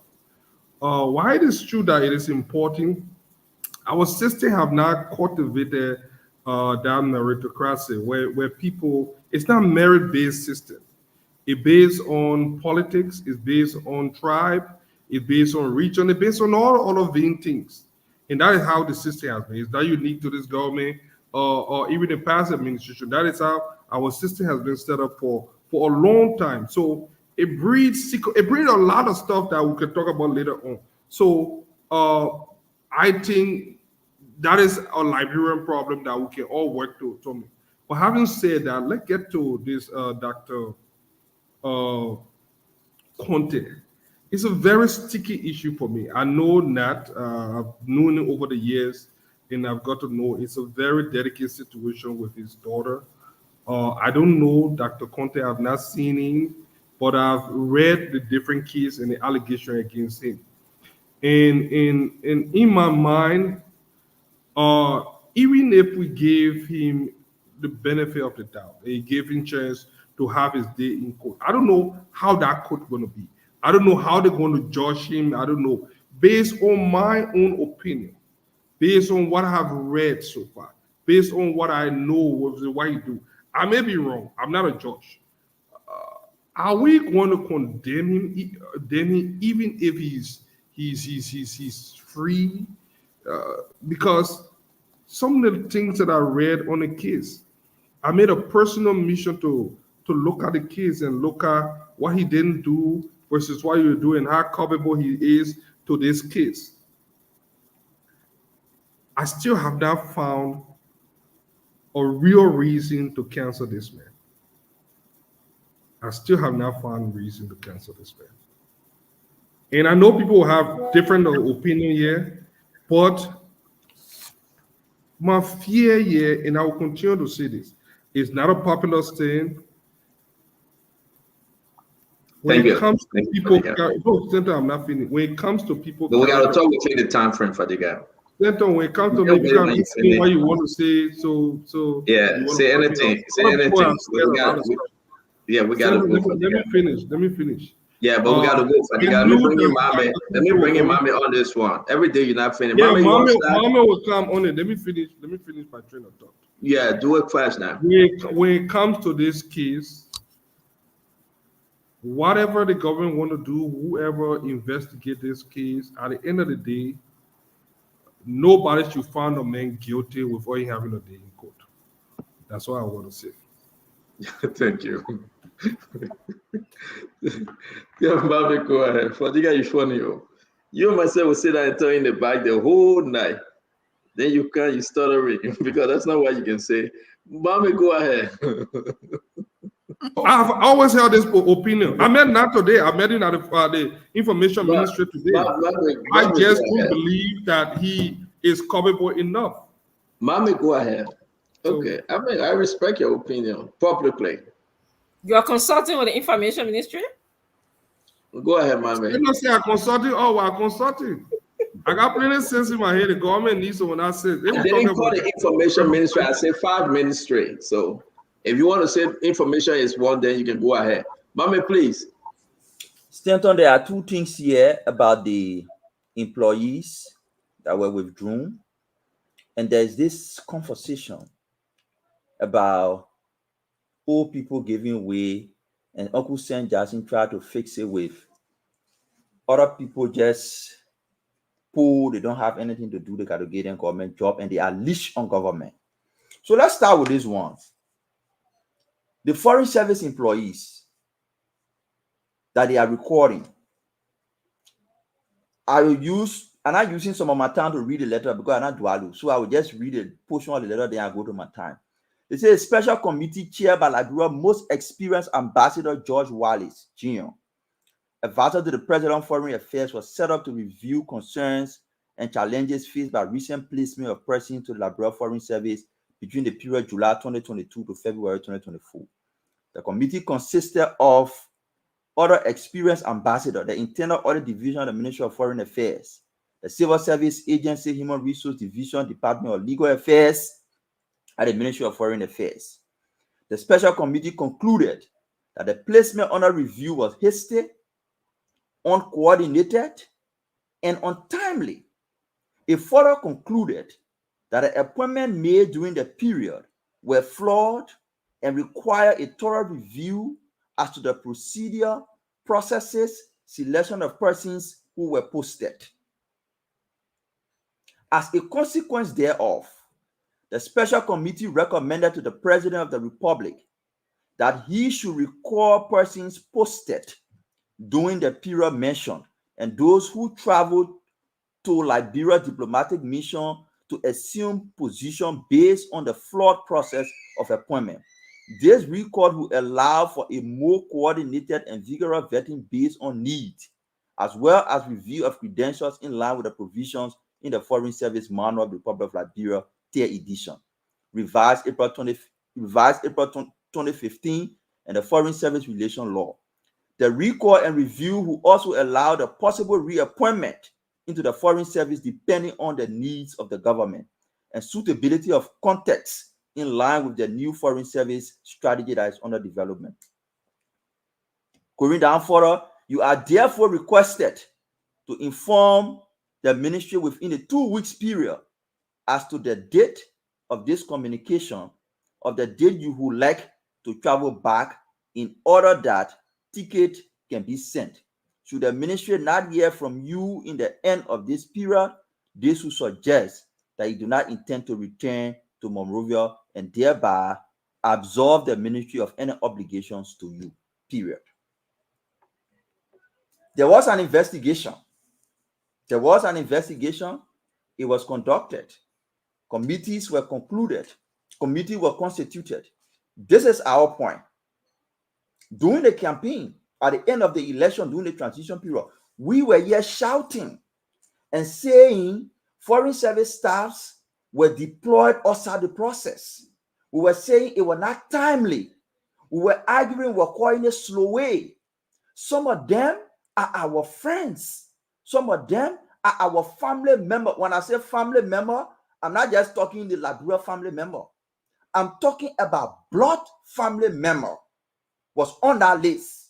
And we called on the government here and said that that process was flawed and needed to be investigated and reversed. We don't change that position. However, here is the problem we have. If you agree as a government that the process was flawed, those staff did not come to the foreign mission on their own. Who employed them? Who hired them? Who gave them the letter? Dewey Gray, Deputy Minister for Legal Affairs, was in senior management at the Ministry of Foreign Affairs when those decisions were made. You elevated her to Minister of Foreign Affairs. Comfort Sawyer was Deputy Minister for Administration. She approved all the letters, ensured they were given letters to go to the embassy to receive their different passports. You promoted her to NASCOP, on the board of NASCOP. You got no problem with her. Other senior staff who were involved, the people who conducted the training of those staff, the horror training, and deploy them, you still have them at the ministry working. You have no problem with them. But we who the young people, our friends, we stood in their faces and told them this is wrong. That the only people you get problem with. The staff who benefited as a result of the decision of those people, you penalizing the staff. But the people who made a decision, you promoting them. That is where we get the problem. And you penalizing them after they have worked for more than 6-7 months. You're not paying them for the period they work. You make no concern about the time they serve. You got right to recall. That's a responsibility. You can recall anybody. But the time they serve, you should pay them. The people who hire them, you should penalize them equally. You can protect your friends. You give them jobs. You promote them. And you may ought to understand that this was a process of reform. And we told our friends that in as much as we are friends, in as much as we are family members, this is wrong. We need to reverse it. But you come back, you only penalize the junior staff, and you promote the people who made the decision. It is wrong. But as you even do that, even a human feeling to say, let's pay them for the time they serve, you don't want to do it. It's wrong. It's unacceptable. You get your right to call them back, but pay them for the time they serve. Pay them for the time they serve.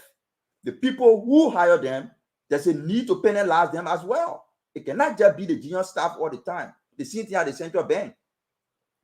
Less than $1 million, you run it beyond them. You put them in police custody. The big people over $50 million, nobody asking them. What's that?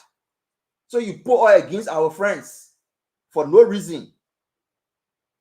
We make no apology for our position, that process was wrong and needed to be reversed, but equally so, they work and you need to pay them. Uncle St. Jackson, let me tell you something.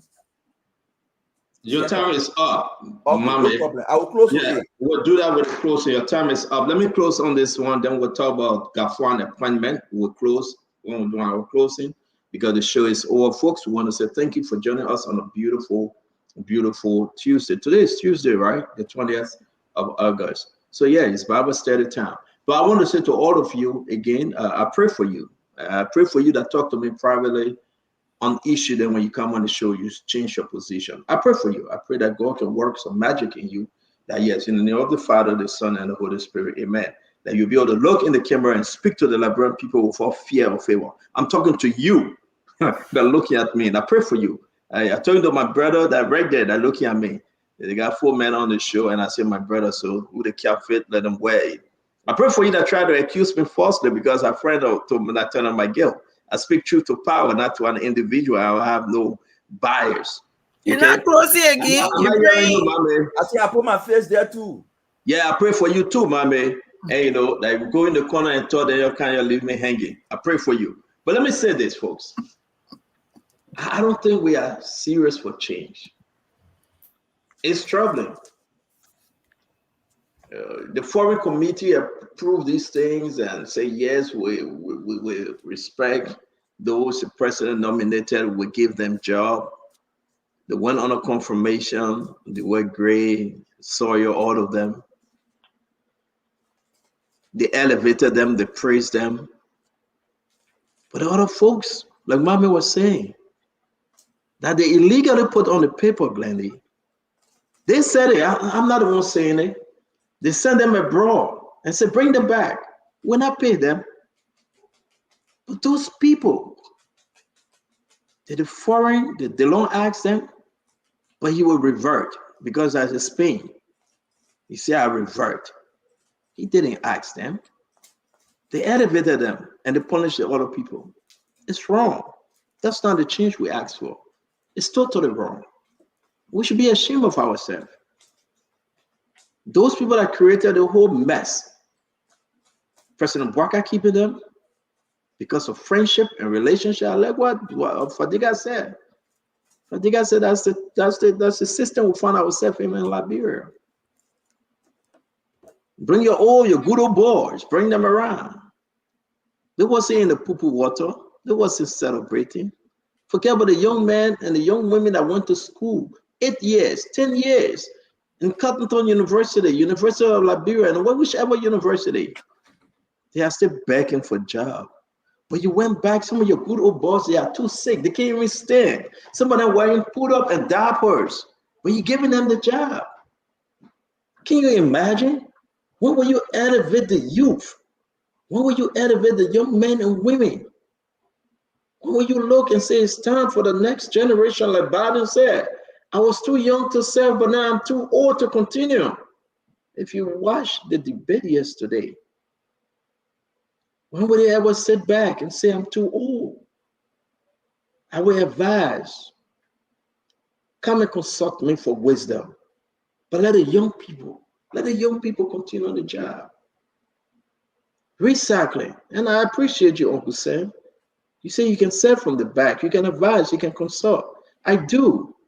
Yes, indeed, I can fight Alva on this show. He can get 100 of consultancy, but I respect him. On 2 occasions, people I spoke to, they offer Alva the Deputy Minister of Information job. He declined it. They offer him another job again. He declined. I know that. They asked him, can you consult for this entity? I'm not calling the entity. He charged them $98,000 and said, I got to put my time into it. And right now, they stay contemplating whether they would accept that. Alva didn't tell me. I know because I'm part of this government.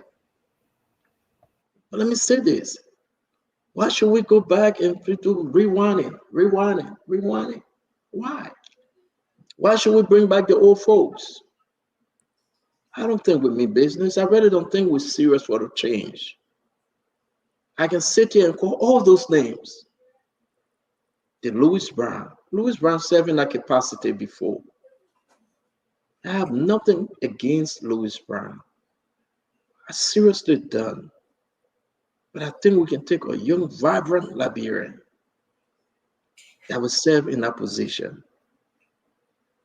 The issue about data content,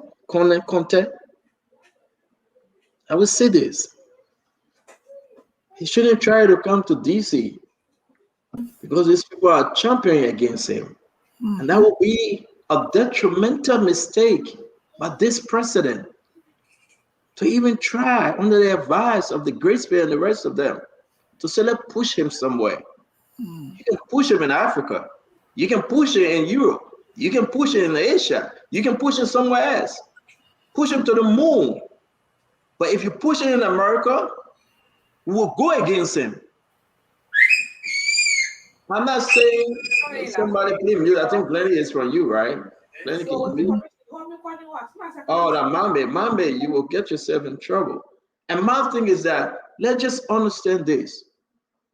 It's time for the old people to go sit down, not because of the age. No. Not because of the, it's because give chance to the young. Give chance to the prudent. Give chance to the vibrant. 75 years old, Sylvester Grisby, he can do but so much. 79, 80 years old, Jose Yima Bwaka, he can't do but so much. Seriously, to be frank, he can't do but so much. 71-year-old Uncle Sam, he cannot do what he used to do when he was in his 40s. He can't. Seriously, we will laugh and joke. But bring in Mo Ali, he's vibrant. Bring in Mambe, bring in Fadiga, bring in Dwalu. They are vibrant. We still get some juice in us. Uncle Sam just want to write books. He will sit back, relax. He will argue with us, but he will take his pen and write wisdom. Because all he carries right now is wisdom. To be frank. You sure that all he carrying? No, beside the Bible talking, that wisdom. Jealous woman. Jealous, you jealous, mama. There, I can guarantee you. But Uncle Sam, you know why? We are involving with South Africa. What do you know? Then Uncle Sam will advise Fadiga. I know X, Y, and Z in South Africa. Try this one. Let me connect you. But we're going to the United States. What do you know? Then the Great Spirit will come and advise. But when I was with Madam Sadi before she fired me, these are the people we dealt with. Try them. That's how it should be. But you're taking the old people, that it takes them forever to wake up. They will go to work 12 o'clock. It takes them forever. They can't even kiss their wife. They're tired. They go back to bed. I mean, let them face it, folks. When will we elevate the young men of our country, the young women of our country? When will we elevate them? When? We stay behind the old, same old. So my message here as I close, I'm happy for Augustine Gaffwan. I can confirm to all Liberians, it's true what Martin Collins said. Augustine Gaffwan, our sources inform us, and it is true that he received his letter of appointment. He met President Joseph Yima Bwaka on Sunday prior to the president departing, Saturday or Sunday. They have finalized the various arrangements, and right now I can say to you, Augustine Gaffwan is in Liberia right now from our sources, and he will be your next finance minister under this government. And the wisdom and ideas he's coming with to transform this thing, it will be a great impact to this government. So while you do your closing, please take a snap on that, because I think he bringing great wisdom, and he will try to bring in the good, the bad, and the ugly to elevate and champion the cause of Joseph Yima Bwaka. A lot of people fought against this. When I saw his appointment letter, I was told not to publish it. and I promise I will not publish it to the executive mansion, announce it officially, which of course will the president return this week, and it will be announced. And I also can tell you that when the president returns this weekend, the decision of LDEA will be announced. I have the document. I will put out the letter of LDEA. That's how far I will go on it. I'm not going beyond that. On June 3rd, the letter that was written by Minister Twe, we get the whole document. I will only put out the letter for people to see. And I want to say to all of you, a decision will be made when the president returns, or in the scope of the time while he's here or when he returns. But it will be made this week or next week on LDA. Nothing further. A decision will be made. And we will be having a new finance minister by the name of Augustine Gafwan. May God bless you, man. May God keep you. May God bless our country. We come here every evening to talk to you, Liberia. We say our own, you say your own, to make Liberia better. We have no hate. When we come here and argue, it's all in love. You know, Dwyer will hit on me, Fadiga will hit on me because I'm the moderator. They're jealous of me. They do, seriously.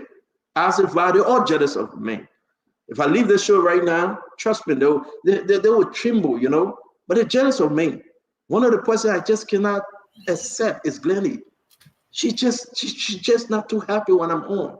So on this note, I'm going to leave. I'm going to leave right now. Just go to Power Seller because Lao waiting for you, please. Don't make a woman late. Just go to Power Seller and leave my name. You have a good night. We'll see you guys tomorrow. Dr. Richardson, take care. You got me on that, Glennie. I see why you can be rushing this show. 7:21 Power Seller. Go pray to God. You got sins. Glennie, Doug, you're on mute. Yeah, no, I was just saying he got plenty to pray for. Thank Follow. you. Let's just close the show. I don't remember the order. I think it was.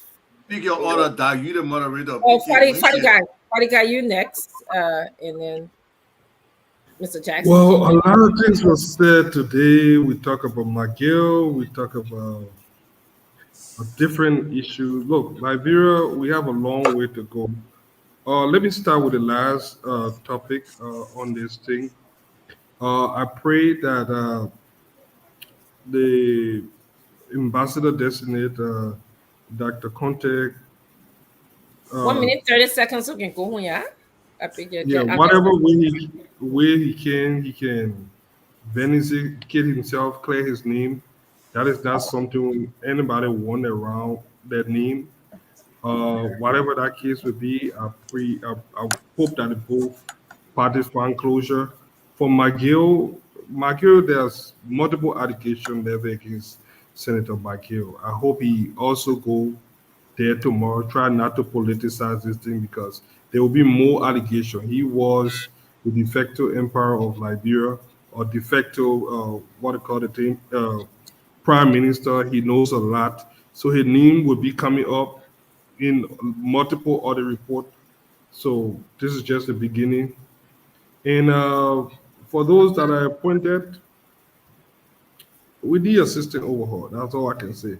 I pray and look forward to the day that we move to a merit-based system, and not one that will be based on political affiliation, how much you contribute.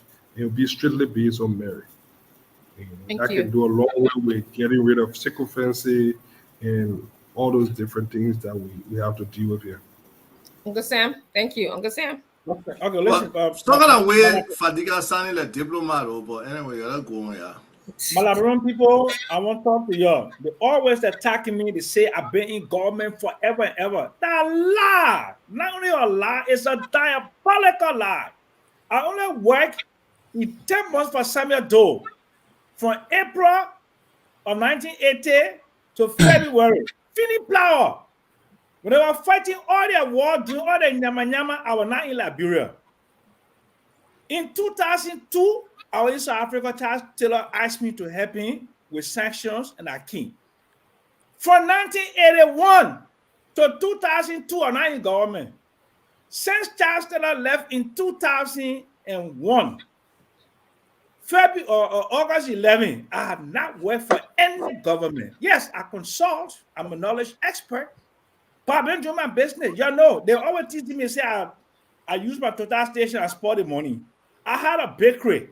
I had an ice factory. Right now, since 2019, I did one work for the Ministry of Finance. And on the National Economic Dialogue, UNDP pay me. Fini Flower. That lie. They lie on me. So liars. Okay. Salvatore owe you 5,000. Okay. But I'm saying the monetary aggregate, he sort of pay me, of course. So, but do not. Let me just basically finish. Okay? Uncle, say you're Listen to me. No, please let me finish. Let me finish. Okay, I hold you got 20 seconds, okay? That I don't know, but if I'm obstructed, unless you don't want me to talk, then I can shut up. No, I want you to talk, but you've been talking almost for more than I've been talking, and the man went and put his mouth in my business and he distracted me. So give me my 30 seconds. But you're closing, you're entitled to say whatever, but you're not No, entitled but to more if time. somebody obstructed you, I beg you to start. If somebody obstructed you, give me 30 seconds. Let me get it from my Okay, I'll give you 30 seconds, please. I beg you. Okay, great. So that la. Me, I came to Liberia. I sit down to my house. I do my own thing. I'm not looking for no government job. I'm not looking for no consultancy. I don't even go in the newspaper again like I used to do to look for the international because I'm tired. I'm 71-year-old. I just sit down to my house and my little small thing where I put aside for a rainy day that I'm living on. So they will not call me. You living on who? Huh? No, forget it. Let go. But what you hammering me for? Man, I see you, man, Papa, man.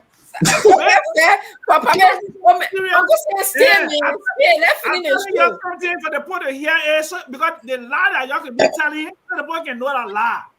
Get fat.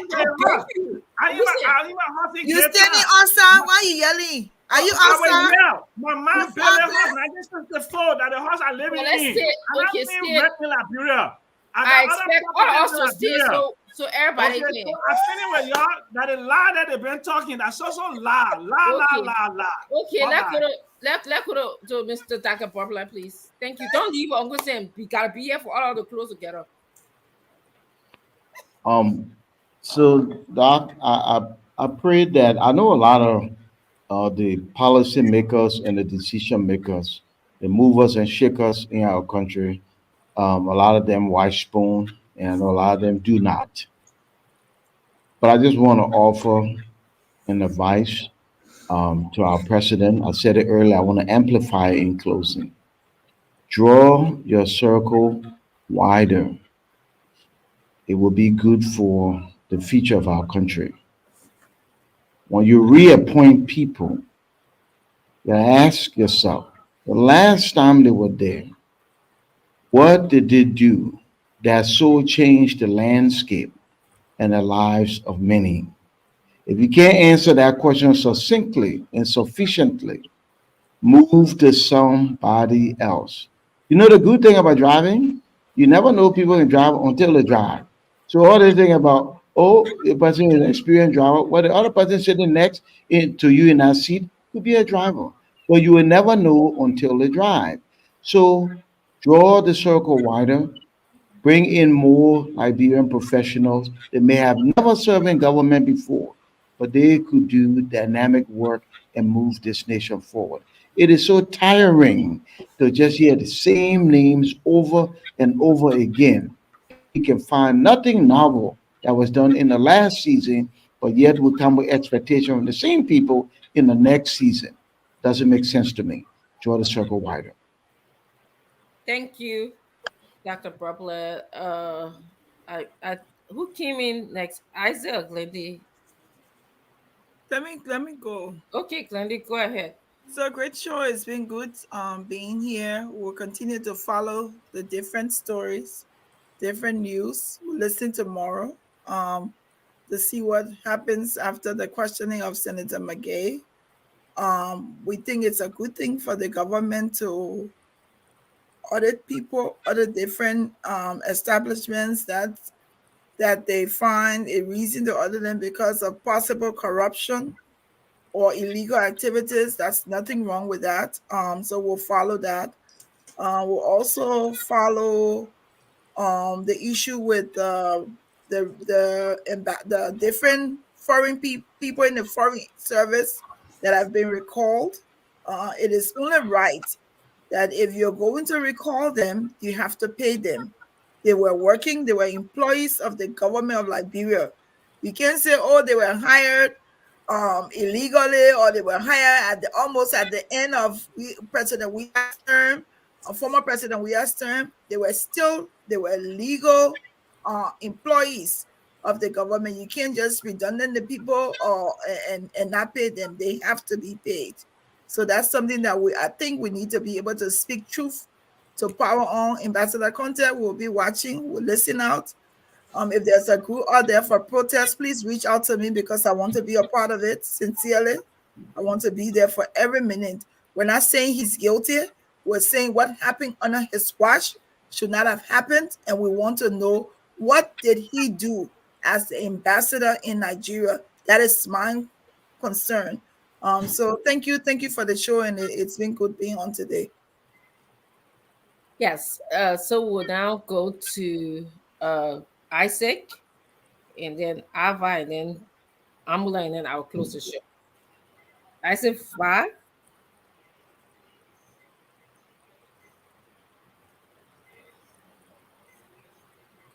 I said, when they came out to close the show, I said, do you just came out to close the show the entire time?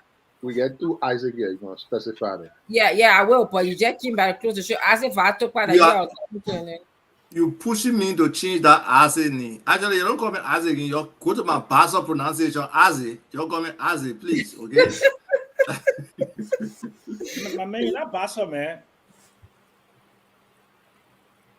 I said that we will go to Isaac, and then we'll go to. Thank you, man. Thank you. No, on a serious note. Thank you, Sonayi, Thank you. Let you Sonayi for real. Yeah, so look, this issue of audits, and thank God Sam is still here, the issue of when government can act when it comes to corruption. There is no limit. Even when an audit is in process, if the auditor sees significant reason or potential crime right away, he can alert the LSCC or the Ministry of Justice, and they can investigate at that point in time.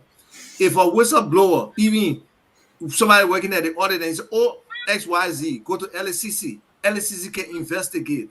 So the issue of corruption and accountability is not required that an audit is formalized, presented to the legislature before the executive can take action. As soon as the executive branch, who have the mandate for corruption, economic crimes, investigation, smell anything, they have the right to investigate and see if there's substance for them to indict and prosecute.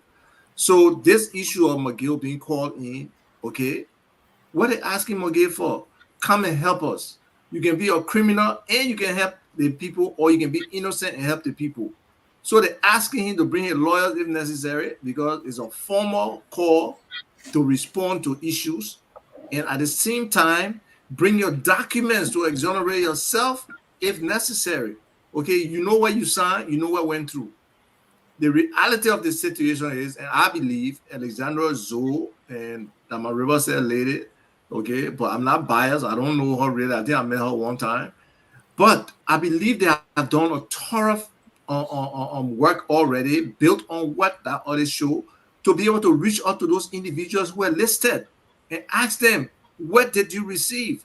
Most likely right now, all they want to know, if you receive 200 and you also receive 1,200, you got to ask them again, where the other 1,000 is? What happened? Where did it go? So let's let the process play out. Very well, Maggie could be innocent. He can call and be able to exonerate himself. He could be innocent. But at the same time, we know what he has been accused of in Liberia. We know what the practice has been. We know all the things they did at the Ministry of State, shifting the entire mineral sector into the president's office. We know all of those things. So nothing is beyond them when it comes to corruption.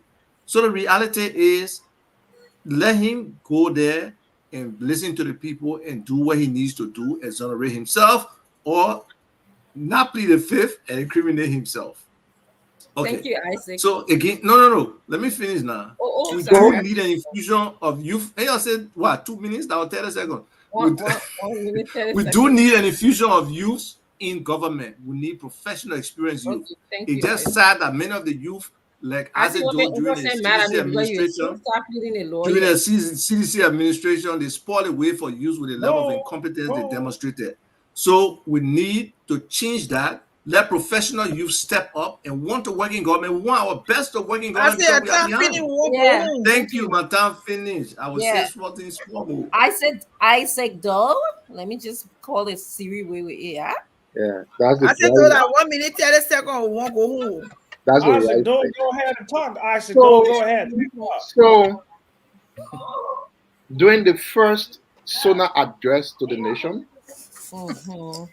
President Boakai told Liberia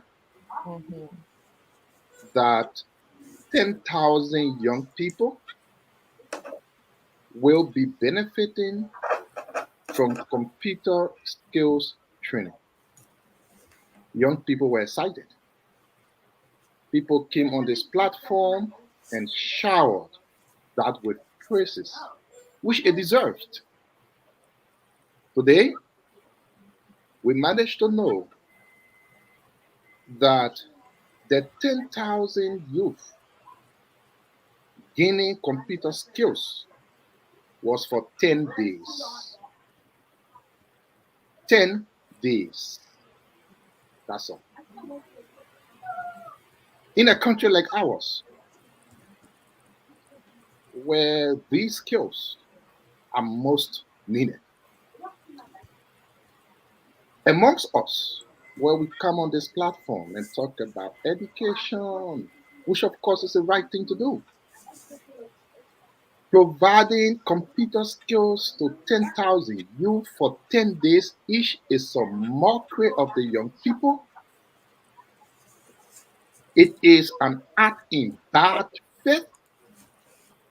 It does not add anything to our human capacity development amongst the young people. I'm not sure there is any sincere human that will argue that providing computer skills to human beings for 10 days isn't anything laughable. We want to call on President Boakai to not force deliverables. You got 6 years to deliver to the Liberian people.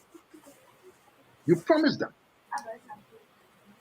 You are under obligation, not optional, to deliver what you promised.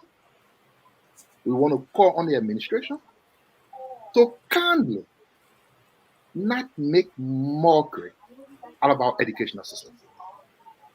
If you came to improve the system and you are offering 10 days computer skills to young people, that is an insult. Why do we always have, I suggest change the topic and just go completely thing that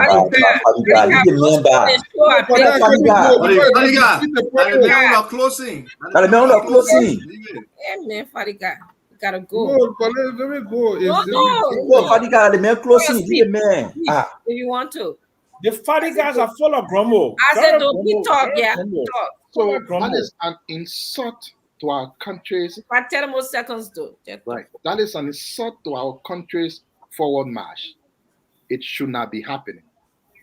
Finally, Senator Mangel has confirmed he will be at LACC, which he should do. The fact that this government can only bring Senator Mangel to LACC for payroll, after dismissing people, human beings, paying them off. The truth has finally won. Like our end, you can win an election with lies and propaganda. You cannot govern with lies and propaganda. Thank you. Thank you. My man? You can lose an election because of incompetence, massive corruption, derelict attitude on your duties, the distribution of push, obstruction of justice, you cannot come back to power by lying, fighting against accountability, and abusing the rights of people. I wanted to say that. Mageja need to find rooms at LACC because they will call him there every other time. You just need to find one room there. Look, I beg you, let me close. No, I don't want to close it that. Mageja need to find one room at LACC. They will call him there all the time. This is not the first, they will not be the last.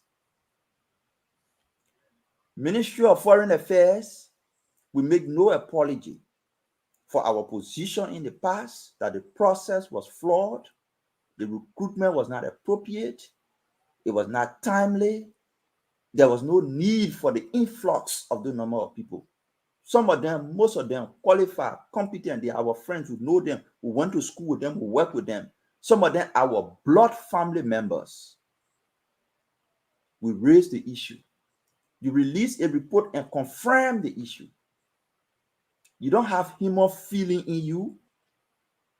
The people who gave them passport, the people who gave them employment letter, the people who organized the training for them, the people who trained and certificated them and said they qualified to go in the service, you promote them in government.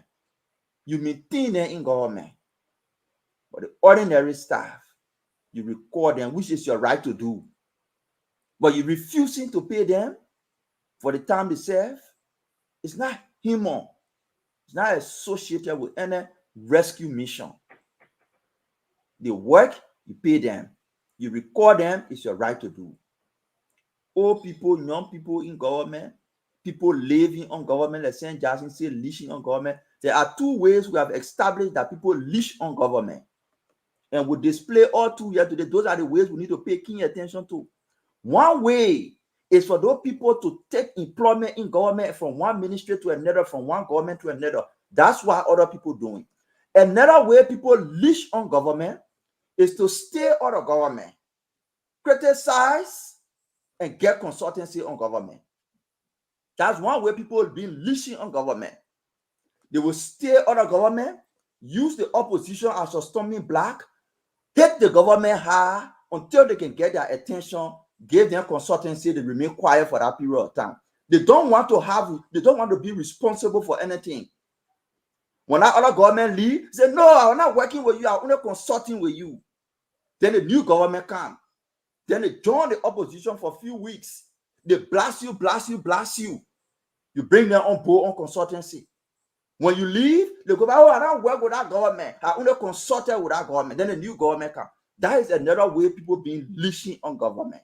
Those are the two ways. One way, people go there, they take responsibility. They set in the portfolio. You hold them accountable. The other way, they don't take responsibility. They don't take portfolio. They only take consultancy. They use the opposition as a storming block. They blasted Ellen, they blasted Do getting consultancy. They blasted Ellen getting consultancy. They blasted we are getting consultancy. They blasting Boaka, so Boaka can get them consultancy. So when the next government can say, I work with Boaka, I only took consultancy. That is another way they've been leashing on government. Thank you very much. Well, thank you. I want to say beautiful. Uncle Sam, I'm closing now. Uncle Sam.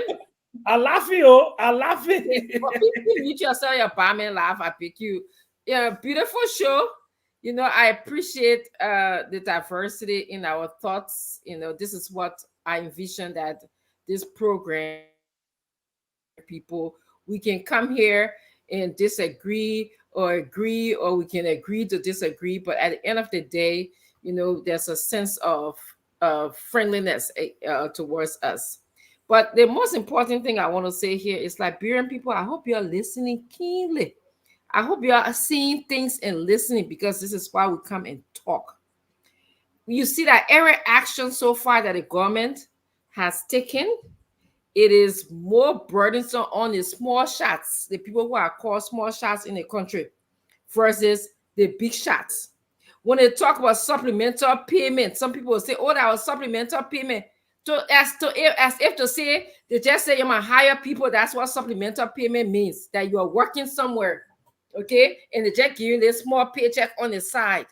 And because the United States or the IMF approve of it, so it's okay that we can hire our people and give them small money while we take the big money. No, I don't think that's the intention of the American government. I don't think that was the intention of the supplemental payment program. It was not intended to hire your cousin, your relative, because of political party, okay? And you take majority of the money and let them just take something just so they can say they work. That causes problems in our government. Look at McGill, who is allegedly they said that he stole. I mean, he padded. Sorry, he padded the payroll. Tomorrow when he gets up, he will have 2 lawyers. He can afford 2. You am I saying the country, the small shots, the people who they being taken to court lately. How much you can afford? What lawyer you can afford? The people can afford it. All right. As Uncle Sam said, Senator McGill could afford to bury him in a house. Where you living at, Liberian people? Your place that you live, is it comparable to the place where he buried him? So I hope you're paying attention and you're listening. All right. Look at the government again. Then they say, oh, they will send people abroad to BB positions. Did they consider the small people who are intelligent, at least some of the LU students, the people who are in middle level positions who are intelligent, who can do the job? No, they didn't consider it. They failed to mentor us. They failed to mentor some of you because they have recycled, and somebody said they failed to think outside of the box. When we come to argue, they say, oh, what was Dr. Conte's crime? What did he do? Leadership, if you don't exercise crime. If it was on your watch and a little child got raped and you didn't say or call the alarm, it didn't touch you, it didn't go to your gut feeling, it's a crime. It's a problem. It not be in a crime legalistically, it's a crime against humanity. So the question remains here, our young people, open your eyes. Our older people, y'all give the young people the opportunity. Y'all mentor them. Because if you fail to do that, you're failing our country. Because all of us will die. And who y'all lead the country to? People who are incompetent to run our country? We're almost there. So we have to mentor them. You have to get the willpower to mentor our people. And on the last note, I'm saying that join us on Friday. The Spoon Talk airs every Friday at 2 p.m. our time and 6 p.m. Liberian time. The purpose of the show is to empower the Liberian business people. We want to empower the private sector. The next 2 Fridays, we're going to be having a woman who actually left the diaspora to open a restaurant in Liberia. Imagine that journey. She's going to be discussing that with us. And then the following sector, we're going to have someone who's actually doing telehealth in America and owns other businesses in Liberia. She's going to be talking to us about that too. So they're going to give you a lot of messages to take away when you calling all businesses to come and advertise your business and teach Liberian in the business sector 1 or 2 things. I want to thank you guys very much for joining. I appreciate the time that you spend here, and we can go walk now. I think let's stay outside. So bye-bye, everybody. Damo, please come on, man. Just put up that fairy tale news up, man. Damo, please. Just put Damo. So I see you. Okay, thank you, Uncle Sam. Okay, yeah, good. But I want no consultancy. I want nothing. You don't call me. I beg you. No problem. So Variety News tomorrow. I mean, like Stanton can always say, we partner with them from page. Probably we'll add another one later, depending on the ideological line we agree on. But today is Variety. They're talking about a jackpot. at the central bank. Innis, the brother-in-law to Nathaniel Magee, received over 200,000 cash, according to them, for some services. Nobody know what they did with it. Charity Plus provided the details. Isa put the checks there. This lady, sis Rebecca Barkley, which is Barkley also, we get information that she came to America. She's already in America now. So Variety put everything inside, the newspaper, the check that they received, the voucher, who signed it, everything there. Then they also reported about the real minister going to court. The Very man good. who they did the money transaction with took the whole lesson process, carried the Ministry of State, issue it to them. They get Damon, they give it to their bishops. Their bishop buy it from them and keep it in their house because they can keep the money in the bank. So they keeping the Damon in home. The story there, read about it. And then Minister Gafuan to be Minister of Finance, the story there. So Variety is up tomorrow. I think it's $40. See all the evidence, facts, everything is out for you tomorrow. Thank That's you. it. Thank you, Damon. Yeah, bye-bye. Damon, you still owe me, bro. They are newspaper here. The promotional sales you can come do for A on this. Damon, you still owe me pound on my man. The way you Yeah, operating my man. now. Damon, where you got on tap today? Where you got Money, other where you names got to on tap today? advertise your very What on your show today, Damon? Or it's not about What on your show today? No, I don't have a about- show. It's Nelson who does the show. Serious people talking, you just interrupting them. As a talk. I'm picking as a talk. Talk, what you want to say? So, you know what? I came late. Unfortunately, I wasn't listening to the show. I'm let you finish. Yeah, no, man, what you say back? Let him redeem himself. I Let will him go to redeem your himself. relax in your living room. Yeah, It's sponsored and talking. It's sponsored and talking to him. He say, Isaac, yeah, all the thing you must say. I wasn't listening to the show, but when I was Damon using Isaac to not answer my question. Damon, you owe me. Let's talk about it. Man, what happened? What level? Personal thing. All day you getting money from people here and there. Stop. Damon, my man, I see how you're good there. Damon, my man, Damon, what operation? Damon, the one thing I want to tell you, Damon, before you go, the idea of professionals will really, really need a central database of all Liberian professionals, where somebody like you, for whatever skills you have, you can be identified and be able to have other opportunities. The thing we talk about mentoring, that's also a huge facility that can be used as mentoring. Some professional can come and say, yes, I want to mentor people. And mentoring, it doesn't have to be somebody old.